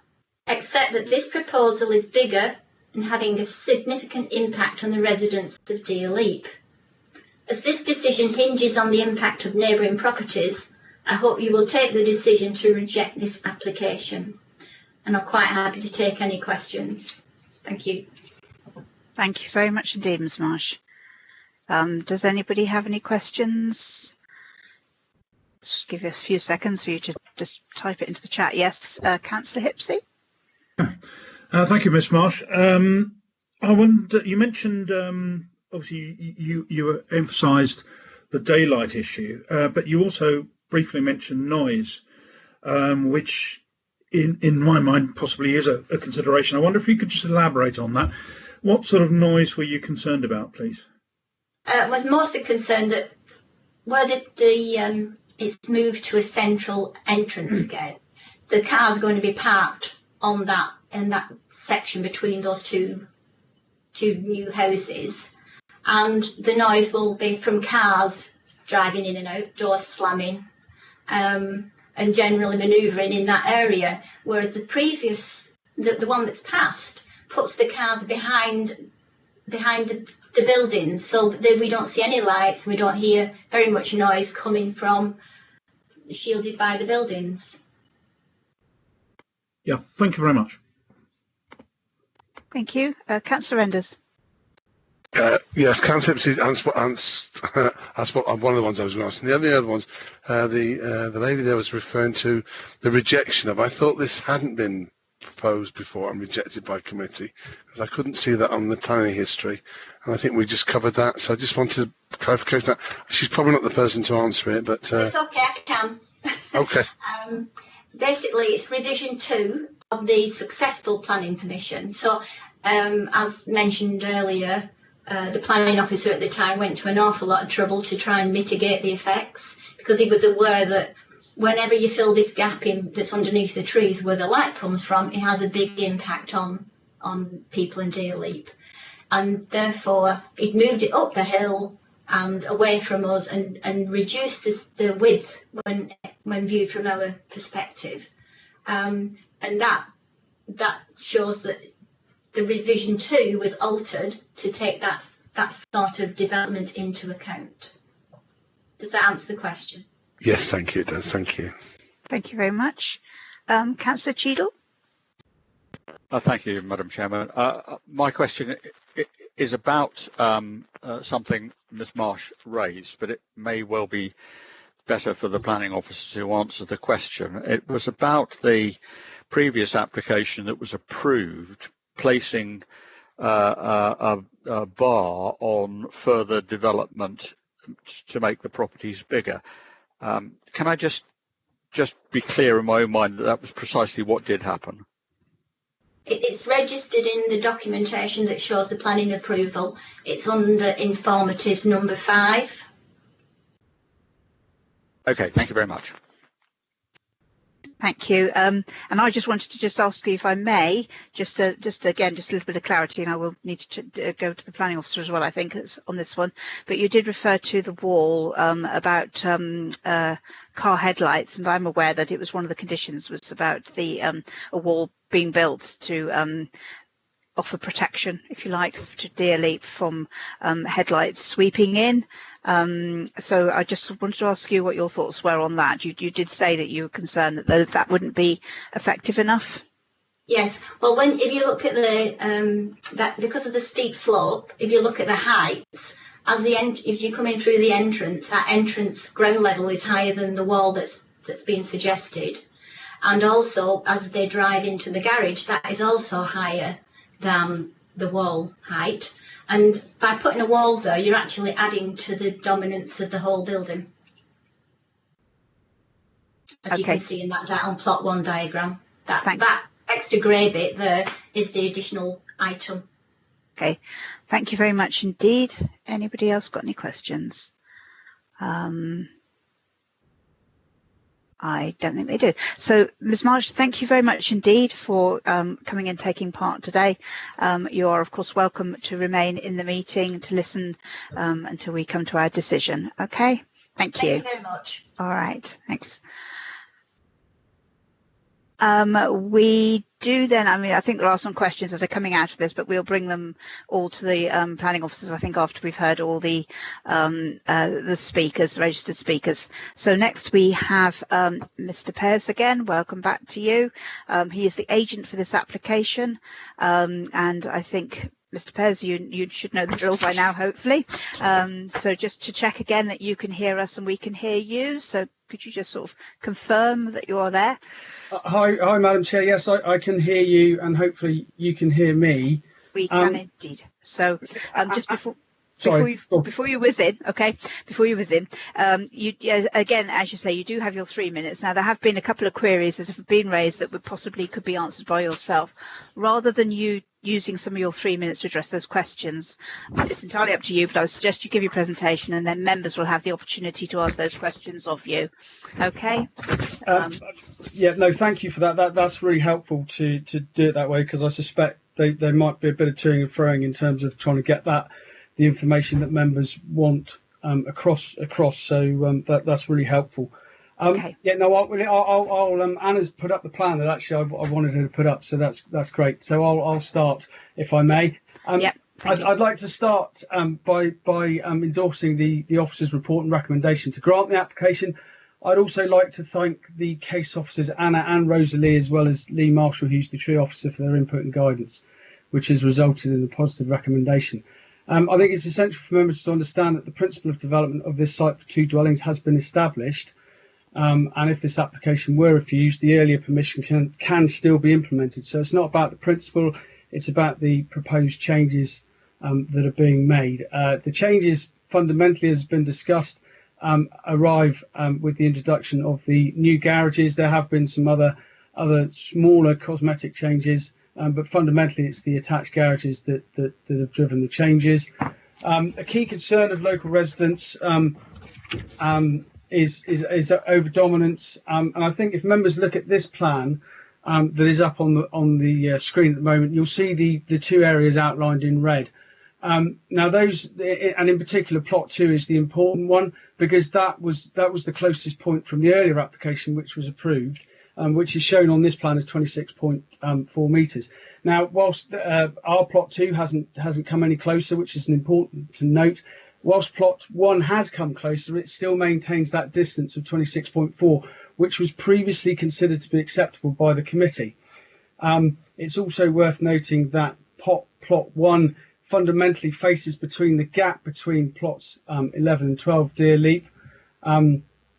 It's also worth noting, and I think the photographs that Anna has showed, that there is a significant line of protected trees between the application site and the properties in Deer Leap, which will provide a lot of protection between the two, certainly in terms of over-dominance, along with the distance, and the fact that that tree line and hedge is already in place. The report clearly sets out justification for approving the application. The principle of developing 2 dwellings on the site has previously been agreed by this committee, and as such, members are respectfully requested to grant the application in line with the officer report. Thank you. Thank you very much indeed. Sorry, Chairman, I'm sorry to interrupt, but my screen has suddenly said it's going off in 5 minutes. I'm not quite sure whether it will or not. You need to just, apologies members, I have the same thing that occurs with mine. You just need to press the switch on the bottom of the screen just to stop it. It just means it's going to go into a energy saving mode. Sorry, so which?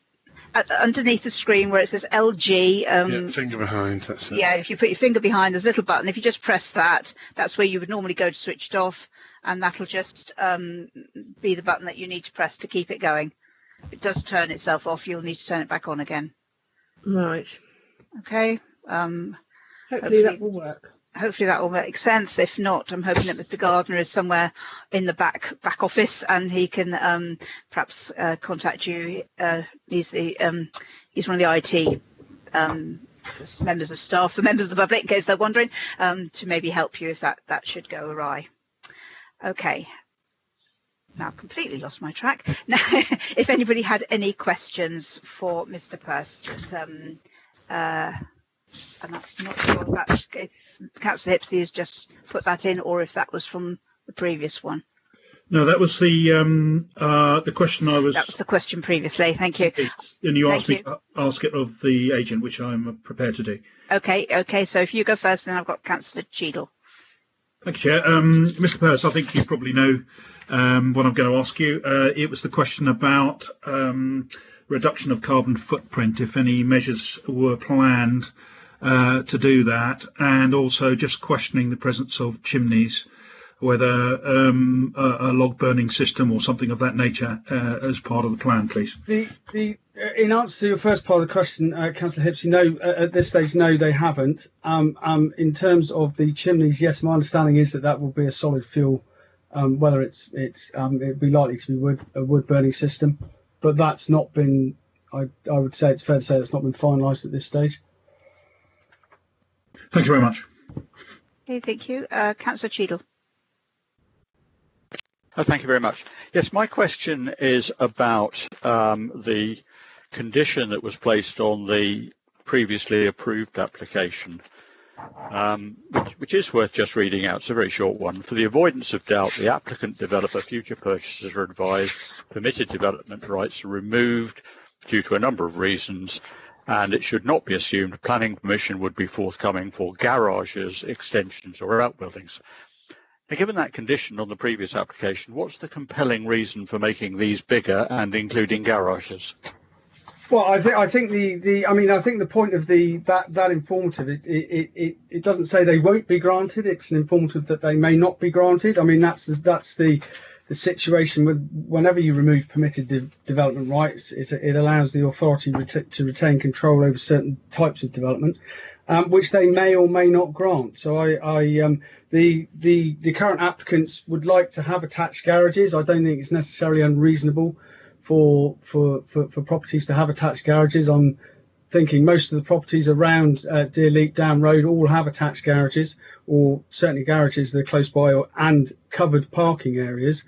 I think the key point here, Councillor, is is I don't think the garages themselves are the issue. I think it's the potential result of having the garages on site and what that does potentially to the properties in adjoining the site. And as the plan that you've got in front of you shows, that it doesn't take the properties any closer to those ones in Deer Leap, which appears to me to be the biggest concern. So whilst that informative says may not be, I think there are clearly circumstances where garages may be acceptable when they don't give rise to concerns in this case of overlooking and over dominance. And the report before you carefully considers all of those points and has concluded that in this instance, by introducing garages, it doesn't give rise to concerns of impact on residential amenity. And I think that's the key. Thank you. Thank you. Councillor Pearce. Thank you, Chairman. My question is what is the distance between the two proposed properties? Okay, so if again, it's very helpful to look at this plan in front of you, members.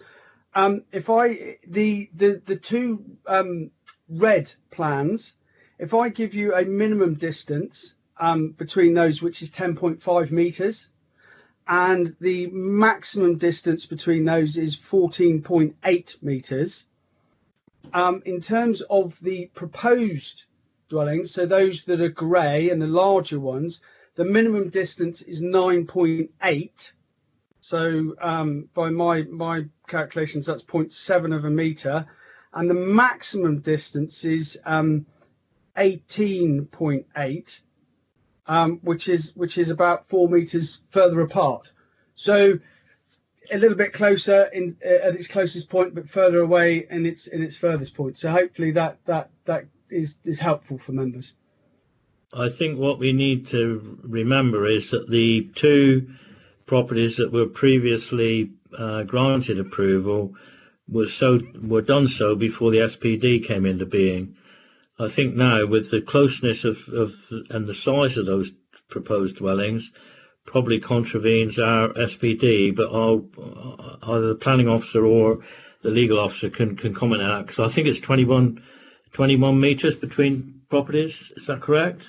If that's a question to me, Councillor, what I would say is that typically is distance between an existing building, such as those in Deer Leap, and the new dwellings that we're proposing in Breckland.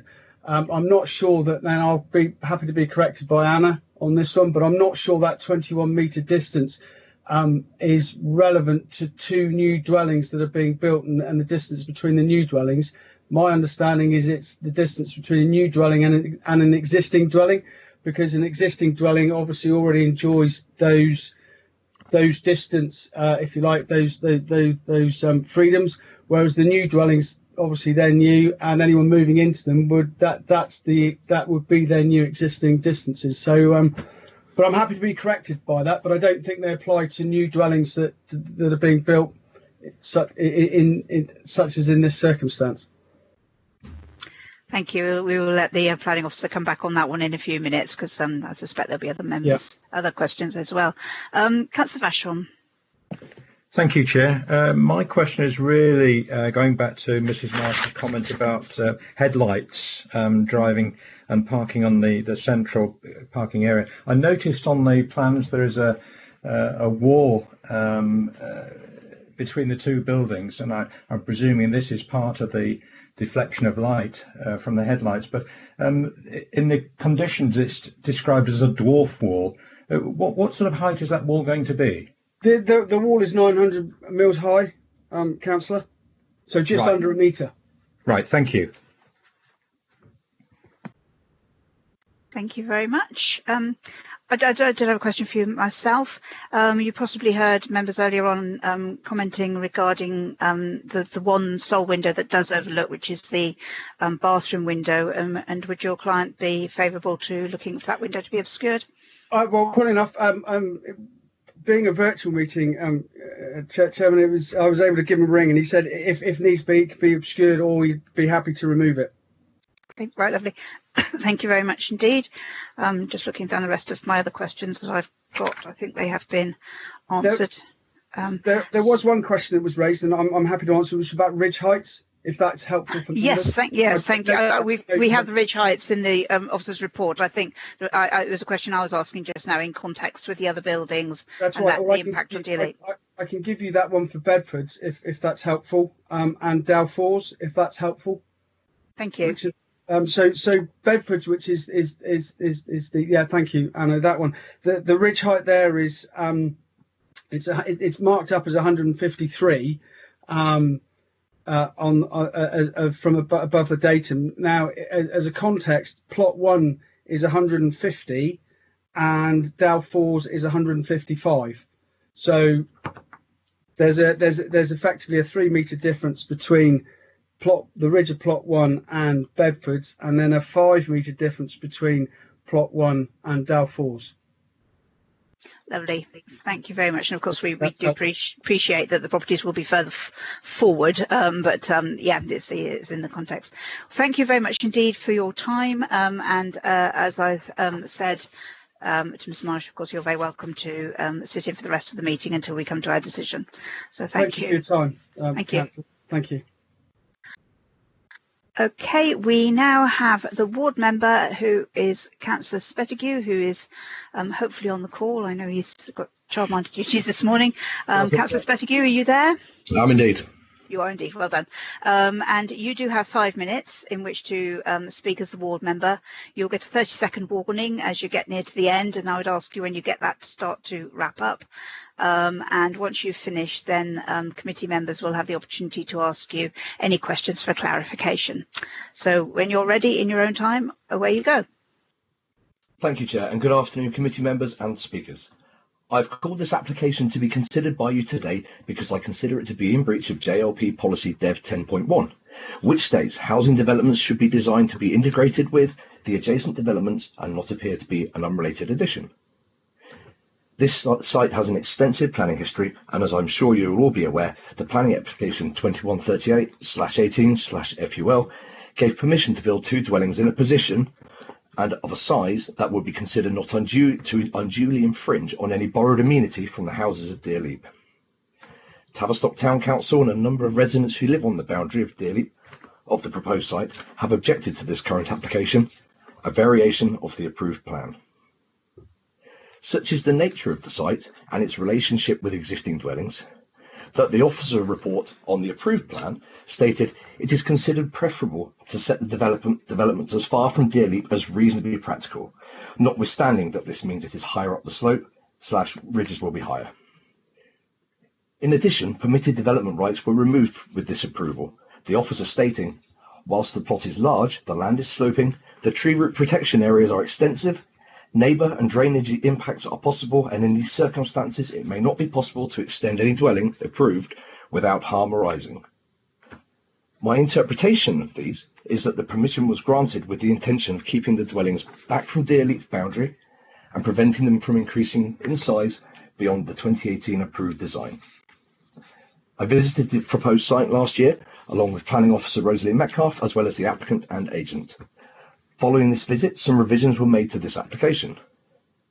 They included moving plot 1 back 3 metres from the boundary of Deerleap, removing windows on the side of plot 2 facing Deerleap, and the addition of a Dutch hip to the right side of the roof as viewed from Deerleap. It is my understanding that these changes were made to soften the impact of the design in respect of amenity. However, to give context to these revisions, they are made on a site with a significant slope down to the Deerleap boundary, and when compared to the approved plans, still result in the following. Plot 1 is 3 metres closer to the boundary of Deerleap from the approved plan, as has been previously discussed. Plot 2, the property is wider than previously approved, I believe by 1.3 metres. Now, the officer report in this application identifies that plot 2's ridgeline has a height that's also increased by 46 centimetres. Now, on the approved plans, the ridge height was taken from a gable end, which when viewed from Deerleap was essentially a triangular shape. However, in the current proposal, there are gable windows on both sides of the ridge, and the extension of the building further to the right means that the structure appears to be a broadly more rectangular shape than a triangular one. Due to the increase in the amount of horizontal ridge lines arising from this extended roof, and even with the Dutch hip, the outline of this dwelling takes on a much more robust and squared off form. As I mentioned, it is when this proposal is viewed from Deer Leap these changes are at their most relevant. The closer proximity, additional height, additional width, and the more robust rectangular outline have a sum greater than their parts. These could be perhaps viewed as lesser alterations when considered in isolation. However, it is my opinion that the net result of these changes when considered together is that the buildings would be of considerably greater perceived mass and cause significant overdominance to the properties of Deer Leap. Due to the nature of the proposed single entrance to the site and the risk of light disturbance from vehicle headlights at night, a 900mm high wall is proposed between the properties, and whilst this is intended to help mitigate the headlight problem, its position uphill from Deer Leap dwellings will, in my opinion, further exacerbate the sense of mass and overdominance that I've previously described. Residents have concerns about the loss of sunlight to the rear of their properties. Deer Leap is at the lower end of this hillside site, and accordingly the existing gap between the top of the hedge and the bottom of the canopy of the trees is an important source of sunlight to their homes and gardens. I believe that the increased overdominance of the proposed dwellings will impinge on this, and residents are further very concerned that the plan to plant trees along this boundary will even further reduce the passage of light. As I previously mentioned, the approved plan removed permitted development rights, which can increase the size of dwellings. However, the proposal before you increases the size both in terms of perceived mass from Deer Leap and also increases the footprint. Members of the committee, I offer you my opinion and concerns regarding this matter, and I trust that you will give it your fullest consideration. Thank you. Thank you, Councillor Spetigue. I think, and it's a bit difficult to tell on the instant messenger chat, I think Councillor Vachon, if you raised a question for Councillor Spetigue. No, Chair, it's not me. No, it's okay. I think it must have been on the last lot of questions. There's no clear telling when one lot stops and the next lot starts. Does anybody have any questions for Councillor Spetigue? Nope. Lovely. Well, thank you very much indeed for your time, and well done. And as before, of course, you're welcome to remain in the meeting to wait for the outcome. Okay. Thank you. Thank you. Thank you. Okay, from some of these presentations, I think we've some of us possibly might have further questions just for the planning officer. I certainly do. I would appreciate some clarification regarding the permitted development rights. I don't know if this is planning officer or for legal, as to where they stand and how firm they are from the previous application, and what permitted development rights there may or may not be if this consent or if this application was approved.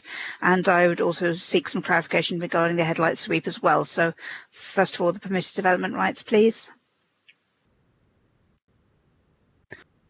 Chair, I can come in here if you wish. Thank you. Thank you. It is a matter I've been considering whilst the speaker brought it to our attention that on the existing planning permission decision notice, there is a condition 7 which removes permitted development rights. The application, as I see it before us today, does not seek removal of that condition, and the officer is likely to confirm that that condition could still remain.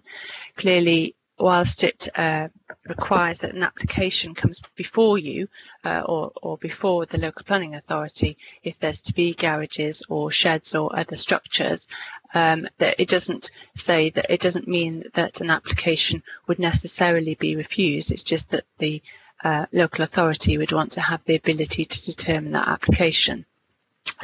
So effectively, if you were to approve this application, you could still impose the same condition. Obviously, the garages would have permission, but no other structures would do.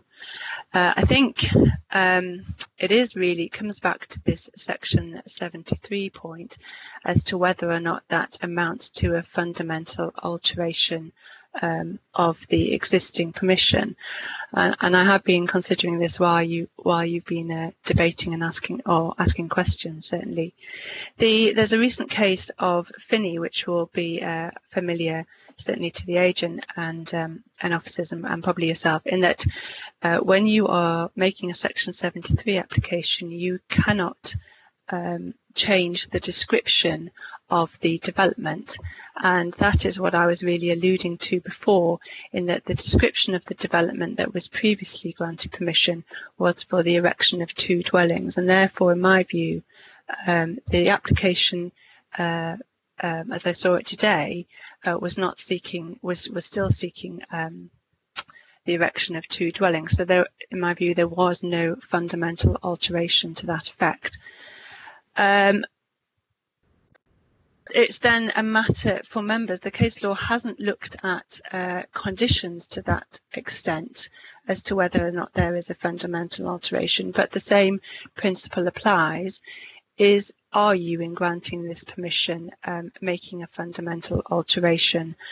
I think my conclusion would be that you are not, because you can still impose that condition, although you are granting, you would be if you were approving the application, allowing the garages, and that this is the consent effectively that the applicant would need to seek in any event, were the condition, were the application not to be made, but a later application to come on the existing permission, they could still make that same application for garages. So I think I come down on the ground that it's not a fundamental alteration. You can still impose the condition, but that is a matter really for members to discuss as well. I appreciate there's a lot to take in there. I've been considering myself just as you've been speaking, so if there are any further questions, please do not hesitate to ask me. Thank you.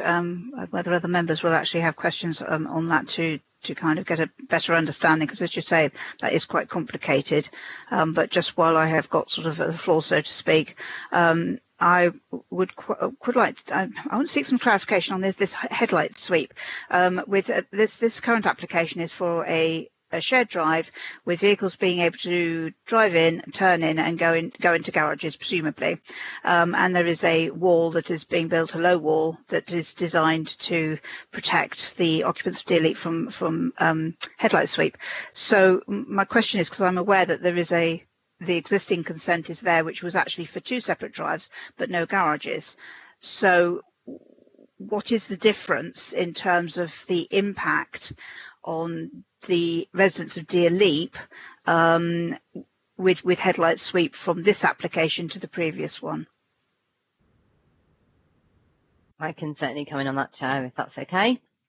So the plan we've got in front of us now shows, excuse me, the centralised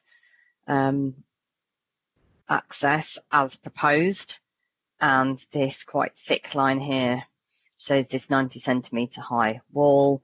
That is a fairly standard height for any wall you're expecting to stop headlight problems. It's also the height that tends to be used if you don't want to obscure a visibility display. So it's a fairly recognised level for dealing with that issue, that's sort of bonnet height. So what this proposes is for this wall here, and the condition secures that. So if I can just flick to what you can see from here is that there is a clear line, potentially a clear line through to the properties on Deer Leap. So if I can just go back to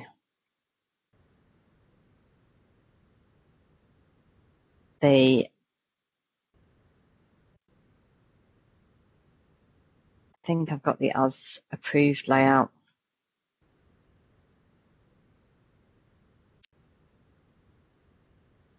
I've got the elevations and floor plans. I'm not sure I've got the as approved full layout, but I haven't, sorry, but the proposal there was, there would still have been an element of an issue with cars entering and exiting. However, they were more, the angle of the accesses coming in were more obscure. There wasn't a centralised one. There was an access here for this property and lower down here for this property. So the direct line on for this property of Deer Leap was predominantly obscured by the property itself. And similarly here, it would have been more directed off towards this way, with obviously this property moving away from the boundary line and towards this fence line, and with the tree here on the corner. So I think basically the issue was that the cars would have been going in previously at a more offset angle to the properties of Deer Leap in those two separate driveways, one pointing at a fence, one pointing at the building of Plot 2 more itself, and off, as I say, away from the Deer Leap properties, whereas the centralised access here, obviously as you swing round into that, you're pointing directly at the gap between 11 and 12 on Deer Leap. So the original application had two different, because I appreciate there were two drives, but they might have had a sort of a shared entrance that broke into two drives. No, it was two separate entrances, two separate punches into that front hedgeway. Right, okay. And may I come back on the permitted development point, just before I forget more than anything? I can confirm that we would be looking to reimpose, as is correct with Section 73. They're not looking to remove the PD conditions, so I would be looking to reimpose that restriction on permitted development rights. I think the reason that was imposed would have been partly due to proximity to Deer Leap and to the other neighbours, and particularly the one to the south, but also because of the restrictions on that site to do with root protection areas and the canopy. So the only restriction here isn't amenity, is just to really remind members that the other reason for restricting permitted development on this site that most definitely still stands alongside the amenity of the neighbours is to do with where we would be happy to see buildings go up in relation to, as I say, that quite a number of group TPO trees. Thank you. Thank you. Councillor Pearce. Thank you, Chairman. I haven't had an answer to my question about the distance between the two proposed new properties. I think it contravenes our SPD. Okay, Ms. Henderson. Yeah, through you, Chair, if I may. So I have just checked the SPD, and the guidance that goes into quite some detail about distances to properties is under Appendix 1, which is residential extensions and alterations. So the spirit of that guidance, I would say, still applies, but as Mr. Pearce quite rightly alluded to, it isn't specifically applicable to two new dwellings, and that is likely to be due to the fact that, as he also quite rightly said, when you're buying or building a new house, you look at it, you look at the surroundings, and you accept, the relationship with the neighbouring properties. If you've got a situation where you've got an existing property that is currently experiencing a certain level of light, privacy, amenity, whatever it is, the stipulations generally on what you would allow around that may be more restricted because they have previously experienced a certain level of enjoyment. If you're looking at two new properties, then it's I don't like putting it this way, but buyer beware. Essentially, you look at your environs and your surroundings when you're purchasing, and you decide whether you're okay with it or not. Certainly, this is the distance between these two new properties is akin to, if not much greater than, a lot of the new larger residential developments that we see going up. I think 9 and 16 or 18 metres at the biggest point were cited, and that's certainly the kind of distances that we would certainly see, if not less than that. So as I say, in relation specifically to your point, those distances are cited under residential extensions and alterations and not new build properties. Thank you. Okay, thank you. Any members have any further questions? Okay, then I will move the recommendation as laid out on page 20. Is there a seconder for that, please? Happy to second, Chairman. It's Councillor Terry Pearce here. Thank you. And members, we are now in debate, so I can see certain people are typing, so I'll just wait for people to cry. Councillor Moyes, thank you. Yes, I voted against the last application, as I think these houses will totally dominate the site and make the houses in Deer Leap darker at the back. This application, these houses are even bigger, and one has to remember that they are up the slope. as shown on the photographs earlier. I have to say that this sketch plan that we've got in front of us, I think when you go on site, these houses look far closer than they do on the sketch plan. That's it, yes.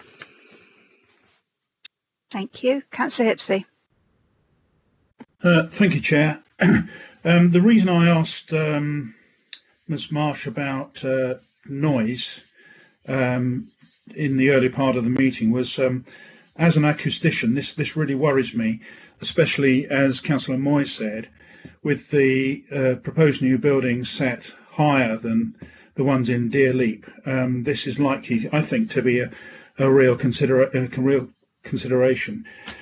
I've done a few calculations here, and my concern actually wouldn't be as much cars, although the banging of car doors can be quite a nuisance.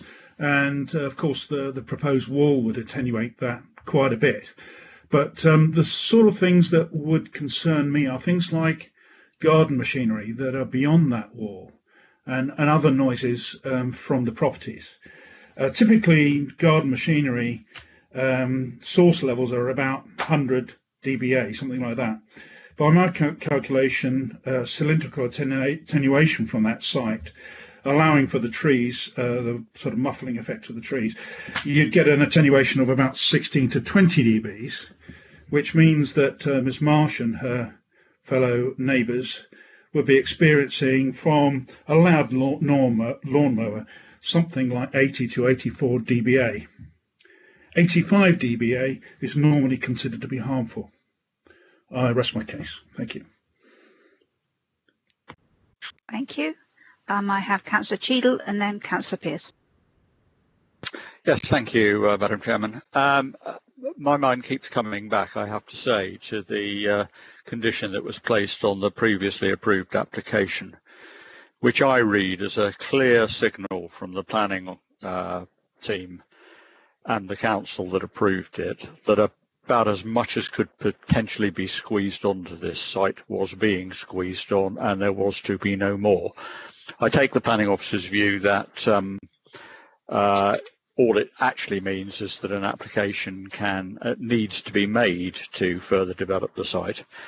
But nevertheless, I think if we were to approve this application, we would be breaking our sort of moral code we had with the surrounding properties, that the sizes of these two houses would be constrained to that which was previously approved. And therefore, I shall be not supporting this application. Thank you. Thank you. Councillor Pearce. Thank you, Chairman. For members' benefit, there was a huge amount of work that went into this site with previous planning officers and the tree officer. It's a very difficult site because it's steep, gradient of land, but we also got a number of TPO trees all around the site, and the root base of that has to be protected. You would see from the planning history that there's been a number of planning applications for two properties that have been withdrawn, and that is mainly because the agreement couldn't be made with how to fit two properties into this. The application that was approved 2 years ago was what was thought to be the best that could be achieved on this very constricted site, and it was, as I say, a huge amount of work went into it. And my concerns are now that we have two large units now that are going to result from the amendments to that approved planning application if we approve the amendments. And for two properties of this size to be so close together in an area where most of the big properties are evenly spaced out, it destroys the character of the area completely. And I just feel that if we allow this to go through, with all the work that went in before in getting the previous application approved, we will be seen to be overruling our previous planning officers and the tree officer. It's a very difficult one, and I have real concerns that this has come in as an amendment. I can't think what it's called now. Sorry, it's gone. But you know what I mean. It's quite significant, the design, the scale of the proposed properties compared to what was approved before. So I'm afraid I will not be supporting the officer's recommendation on this. Thank you. Ms. Henderson-Smith, you've put a variation of condition. Do you want to explain a little bit what you mean about that, please? No, I think I was for my benefit because I couldn't remember what it was, Chairman. Oh, right. Okay, variation, right. Thank you. Just see something typed in there. One of the things I think we need to sort of just bear in mind really is that in terms of particularly sound-wise, that I don't think there's any change from the previous application relating to that than there is to this one. This is about the changes that are coming forward rather than the existing issues that there were before. So we just need to exercise a little bit of caution in terms of thinking on that one, I think. And equally, I don't think there's been any objection from the tree officers either. So it's just being minded for that.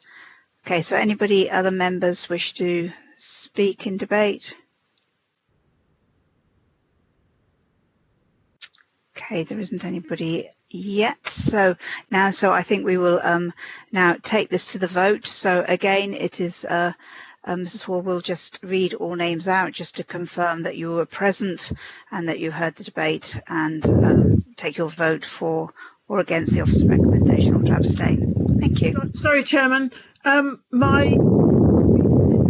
a couple of seconds. Sorry, I didn't hear that. I didn't hear that, Councillor Moyes. There's somebody breathing quite heavily, and I can't hear what you were saying. Could you repeat that? My computer did go off for a couple of seconds before I managed to get it back on again. I'm hoping that won't stop me voting because of the length of the debate. What did you? You don't know what you missed. What did you hear up to? It was during Ed Peirce's speaking. That's quite a long time ago. So that was actually when the objector was, yes. Sorry, the supporter, sorry, the agent, I beg your pardon, Mr. Peirce. Yeah. The agent was actually speaking, so there's actually been a fair bit since. So yes, I've heard everything else. It was just off for a couple of seconds, and then I managed to get it back on again. So you went off when Mr. Peirce was speaking. When did you come back in? Who was speaking then? Well, he was still speaking. Oh, okay, right. Okay. Ms. Folds, are you able to advise on this one? Yeah, Chair, I'm afraid I am concerned that if the councillor missed some of the speaker's representation, then either that would need to be rehearsed, but I can't see that she can participate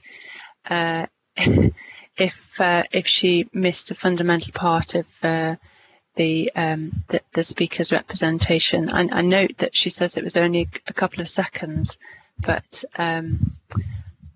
really it's difficult to say when we don't know what has been missed. I'm really sorry to say that. It just seems that we've had a huge debate on this. I don't think a couple of seconds would have made much difference. But anyway, you're obviously a solicitor, and it's up to you. Well, the other alternative is that if we have Mr. Peirce's representation, that we could. It could be re-read out. I'd prefer that rather than Mr. Peirce speaking again. Otherwise, that opens up other people wishing to speak, such as the objector. But I think we do need some clarity as to what has been missed if you were to participate further. Councillor Moyes, did you hear the questions that members asked afterwards? Yes. So you came back in while Mr. Peirce was still speaking. So Yeah. in that case, if I ask Cathy Hall just to read out what Mr. Peirce has said, because you would have had opportunity to ask questions. She's just she didn't have a copy of Mr. Peirce's transcript. So I didn't want to prolong this meeting. I think everybody's been here for 4 hours and enough's enough.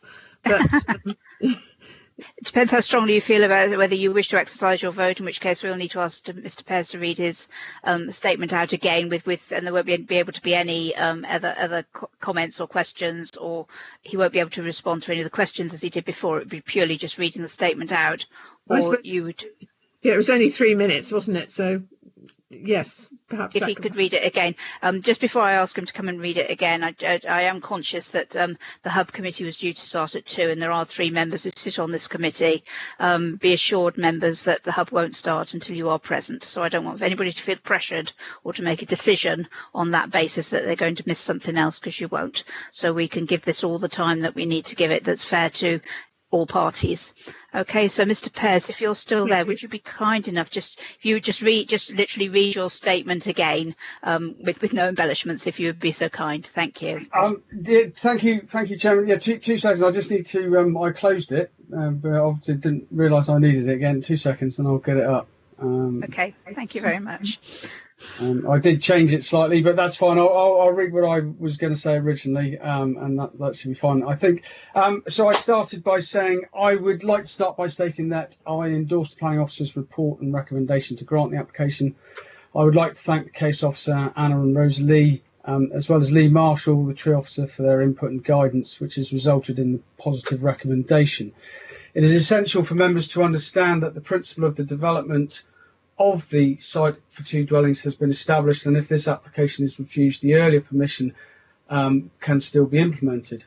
The proposal is seeking to vary the design and access to the dwellings, primarily incorporating attached garages. The key concern for local residents is the issue of over-dominance. If members look at the plan, which was on the screen, the one with all the measurements, and I'm ad-libbing slightly now, sorry, but that was the plan that was up at the time. You'll see that the buildings come no closer to the properties in Deer Leap than those approved under the earlier application. It is accepted that plot 1 has moved closer, however it is no closer to the properties of Deer Leap than plot 2, thus maintaining the distance that was previously approved. In addition, it is worth noting that plot 1 is opposite a gap between 11 and 12 Deer Leap. Furthermore, there are existing protected trees between the application site and the properties in Deer Leap. The report clearly sets out the justification for approving this application. The principle of developing the site for 2 dwellings has previously been agreed by this committee, and as such, members are respectfully requested to grant the application in line with the officer's recommendations. Thank you. Thank you very much indeed. Very much appreciate that. Councillor Moyes, did you get all that? I did, yes. Thank you very much indeed. Okay, so we are now, I think, as I said, we are now going to go to the vote. So, Ms. Hall, over to you. Thank you, Chair. Members, I will ask you all in turn to confirm you were present and have heard all of the debate. Councillor Cheadle.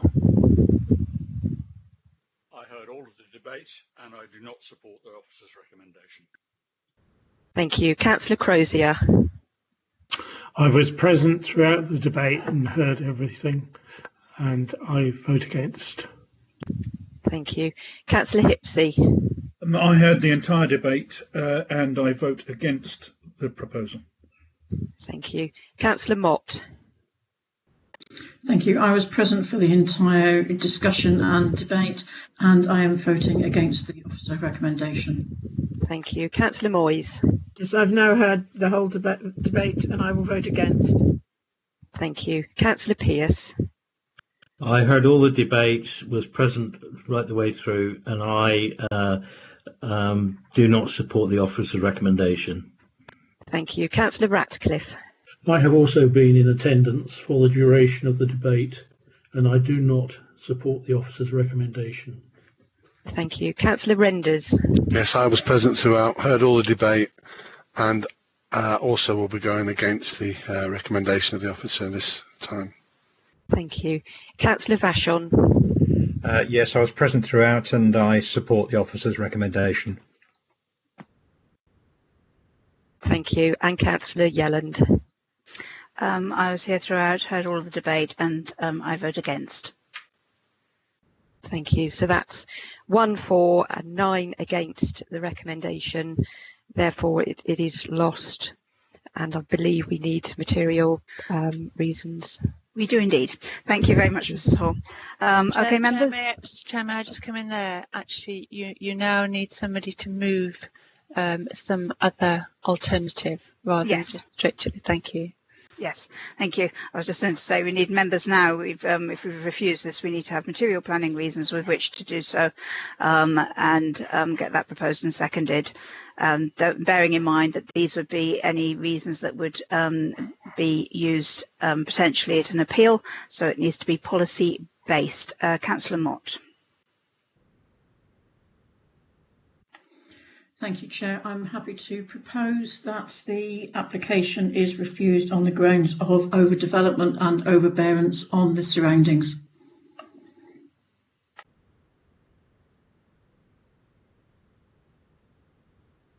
Sorry, did you need more than that? You're still muted, Chair. So I am. Thank you. Talking to myself again. Yes, it would be helpful to have the policy, relevant policy, to support your proposal. If you have it to hand, please. 1 second, Chair, while I delve through. Perhaps Anna would be able to help me out. Yes, she has actually put comments. So, are you able to help? Yep, I can indeed, Chair. So, as quoted in the report and helpfully quoted by Councillor Spettigue as well, actually, you're looking at Dev 1, Part 1 predominantly, which talks about outlook, privacy, protection from disturbance, etc. And potentially also Dev 10, I would say. Yeah. May I also add that it would be helpful, rather than just saying surroundings, if members feel more specifically from experience at other appeals, it would be helpful if you could be more specific about which, do you mean properties, do you mean their gardens, do you mean which properties? If you have a specific issue with specific properties, it's helpful to list them in the reason, please. Yeah, of course. Yeah, sorry. So overdevelopment of the site in general and also overbearing in nature of the properties of Deerleap.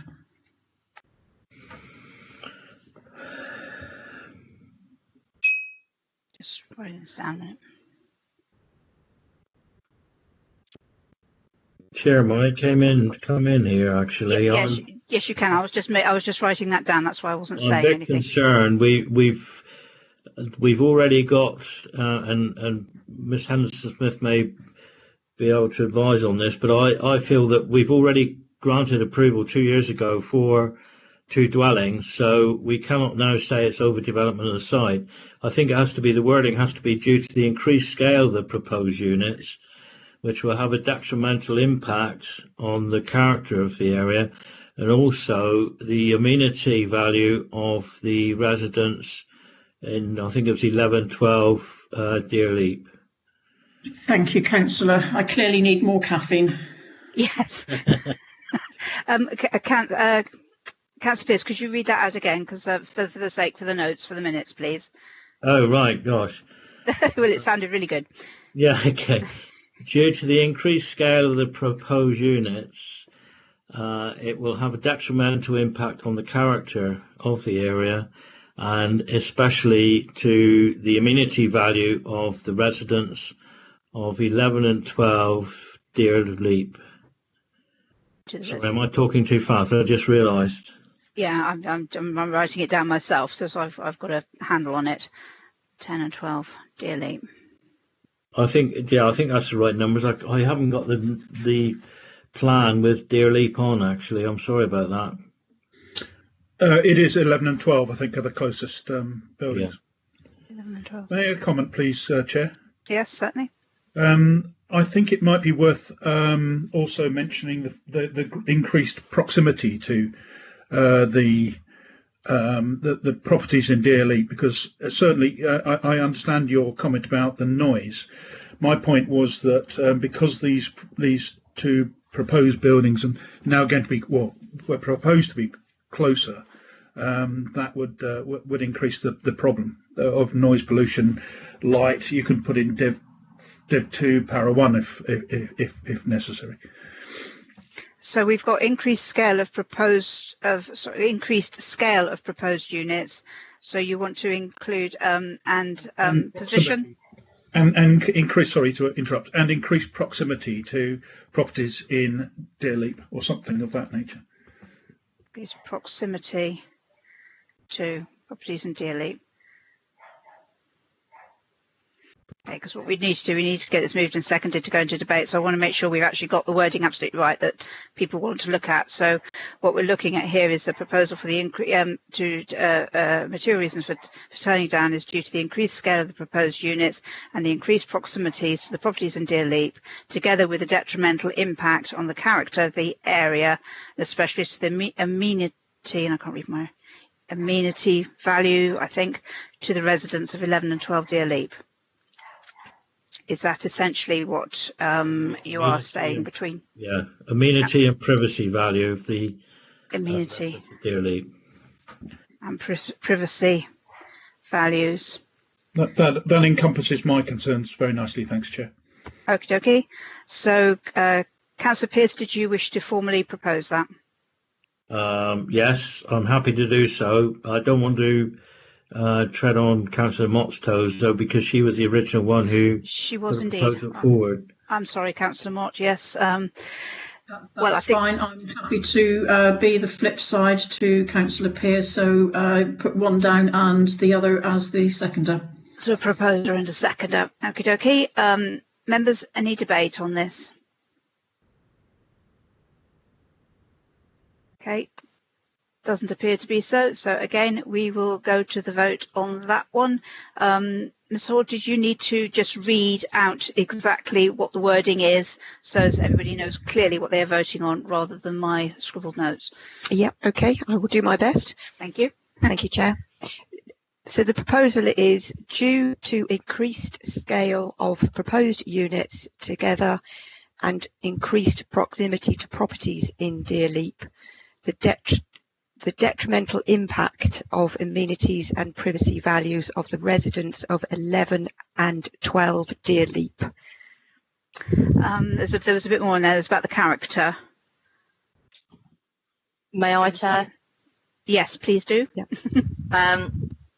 This was my version, as I added all the jigsaw of all those various comments together. Yes. The proposal, by reason of the increased scale of the proposed units and their increased proximity to the properties on Deerleap, would have a detrimental impact on the character of the area and especially on the amenity and privacy values of 11 and 12 Deerleap, contrary to, and then this is the policies that members cited during that discussion, Dev 1 Part 1, Dev 10 and Dev 2.1 of the Joint Local Plan. Wonderful. That Thank sounds you. Beautifully said. Thank you very much. Okay, members, we will then take that to the vote, please. I don't think there's anybody put a note. No, we will take that to the vote, please, Mrs. Hall. Okay, thank you very much. Councillor Cheadle. I'm content to accept the proposed revision. Thank you. Councillor Crozier. I'm content with the proposal and I accept it. Thank you. Councillor Hipsey. I'm content with the proposal and I vote for it. Thank you. Councillor Mott. Thank you. I'm content with the proposal and accept it. Thank you. Councillor Moyes. I'm content with the proposal and accept it. Thank you. Councillor Pearce.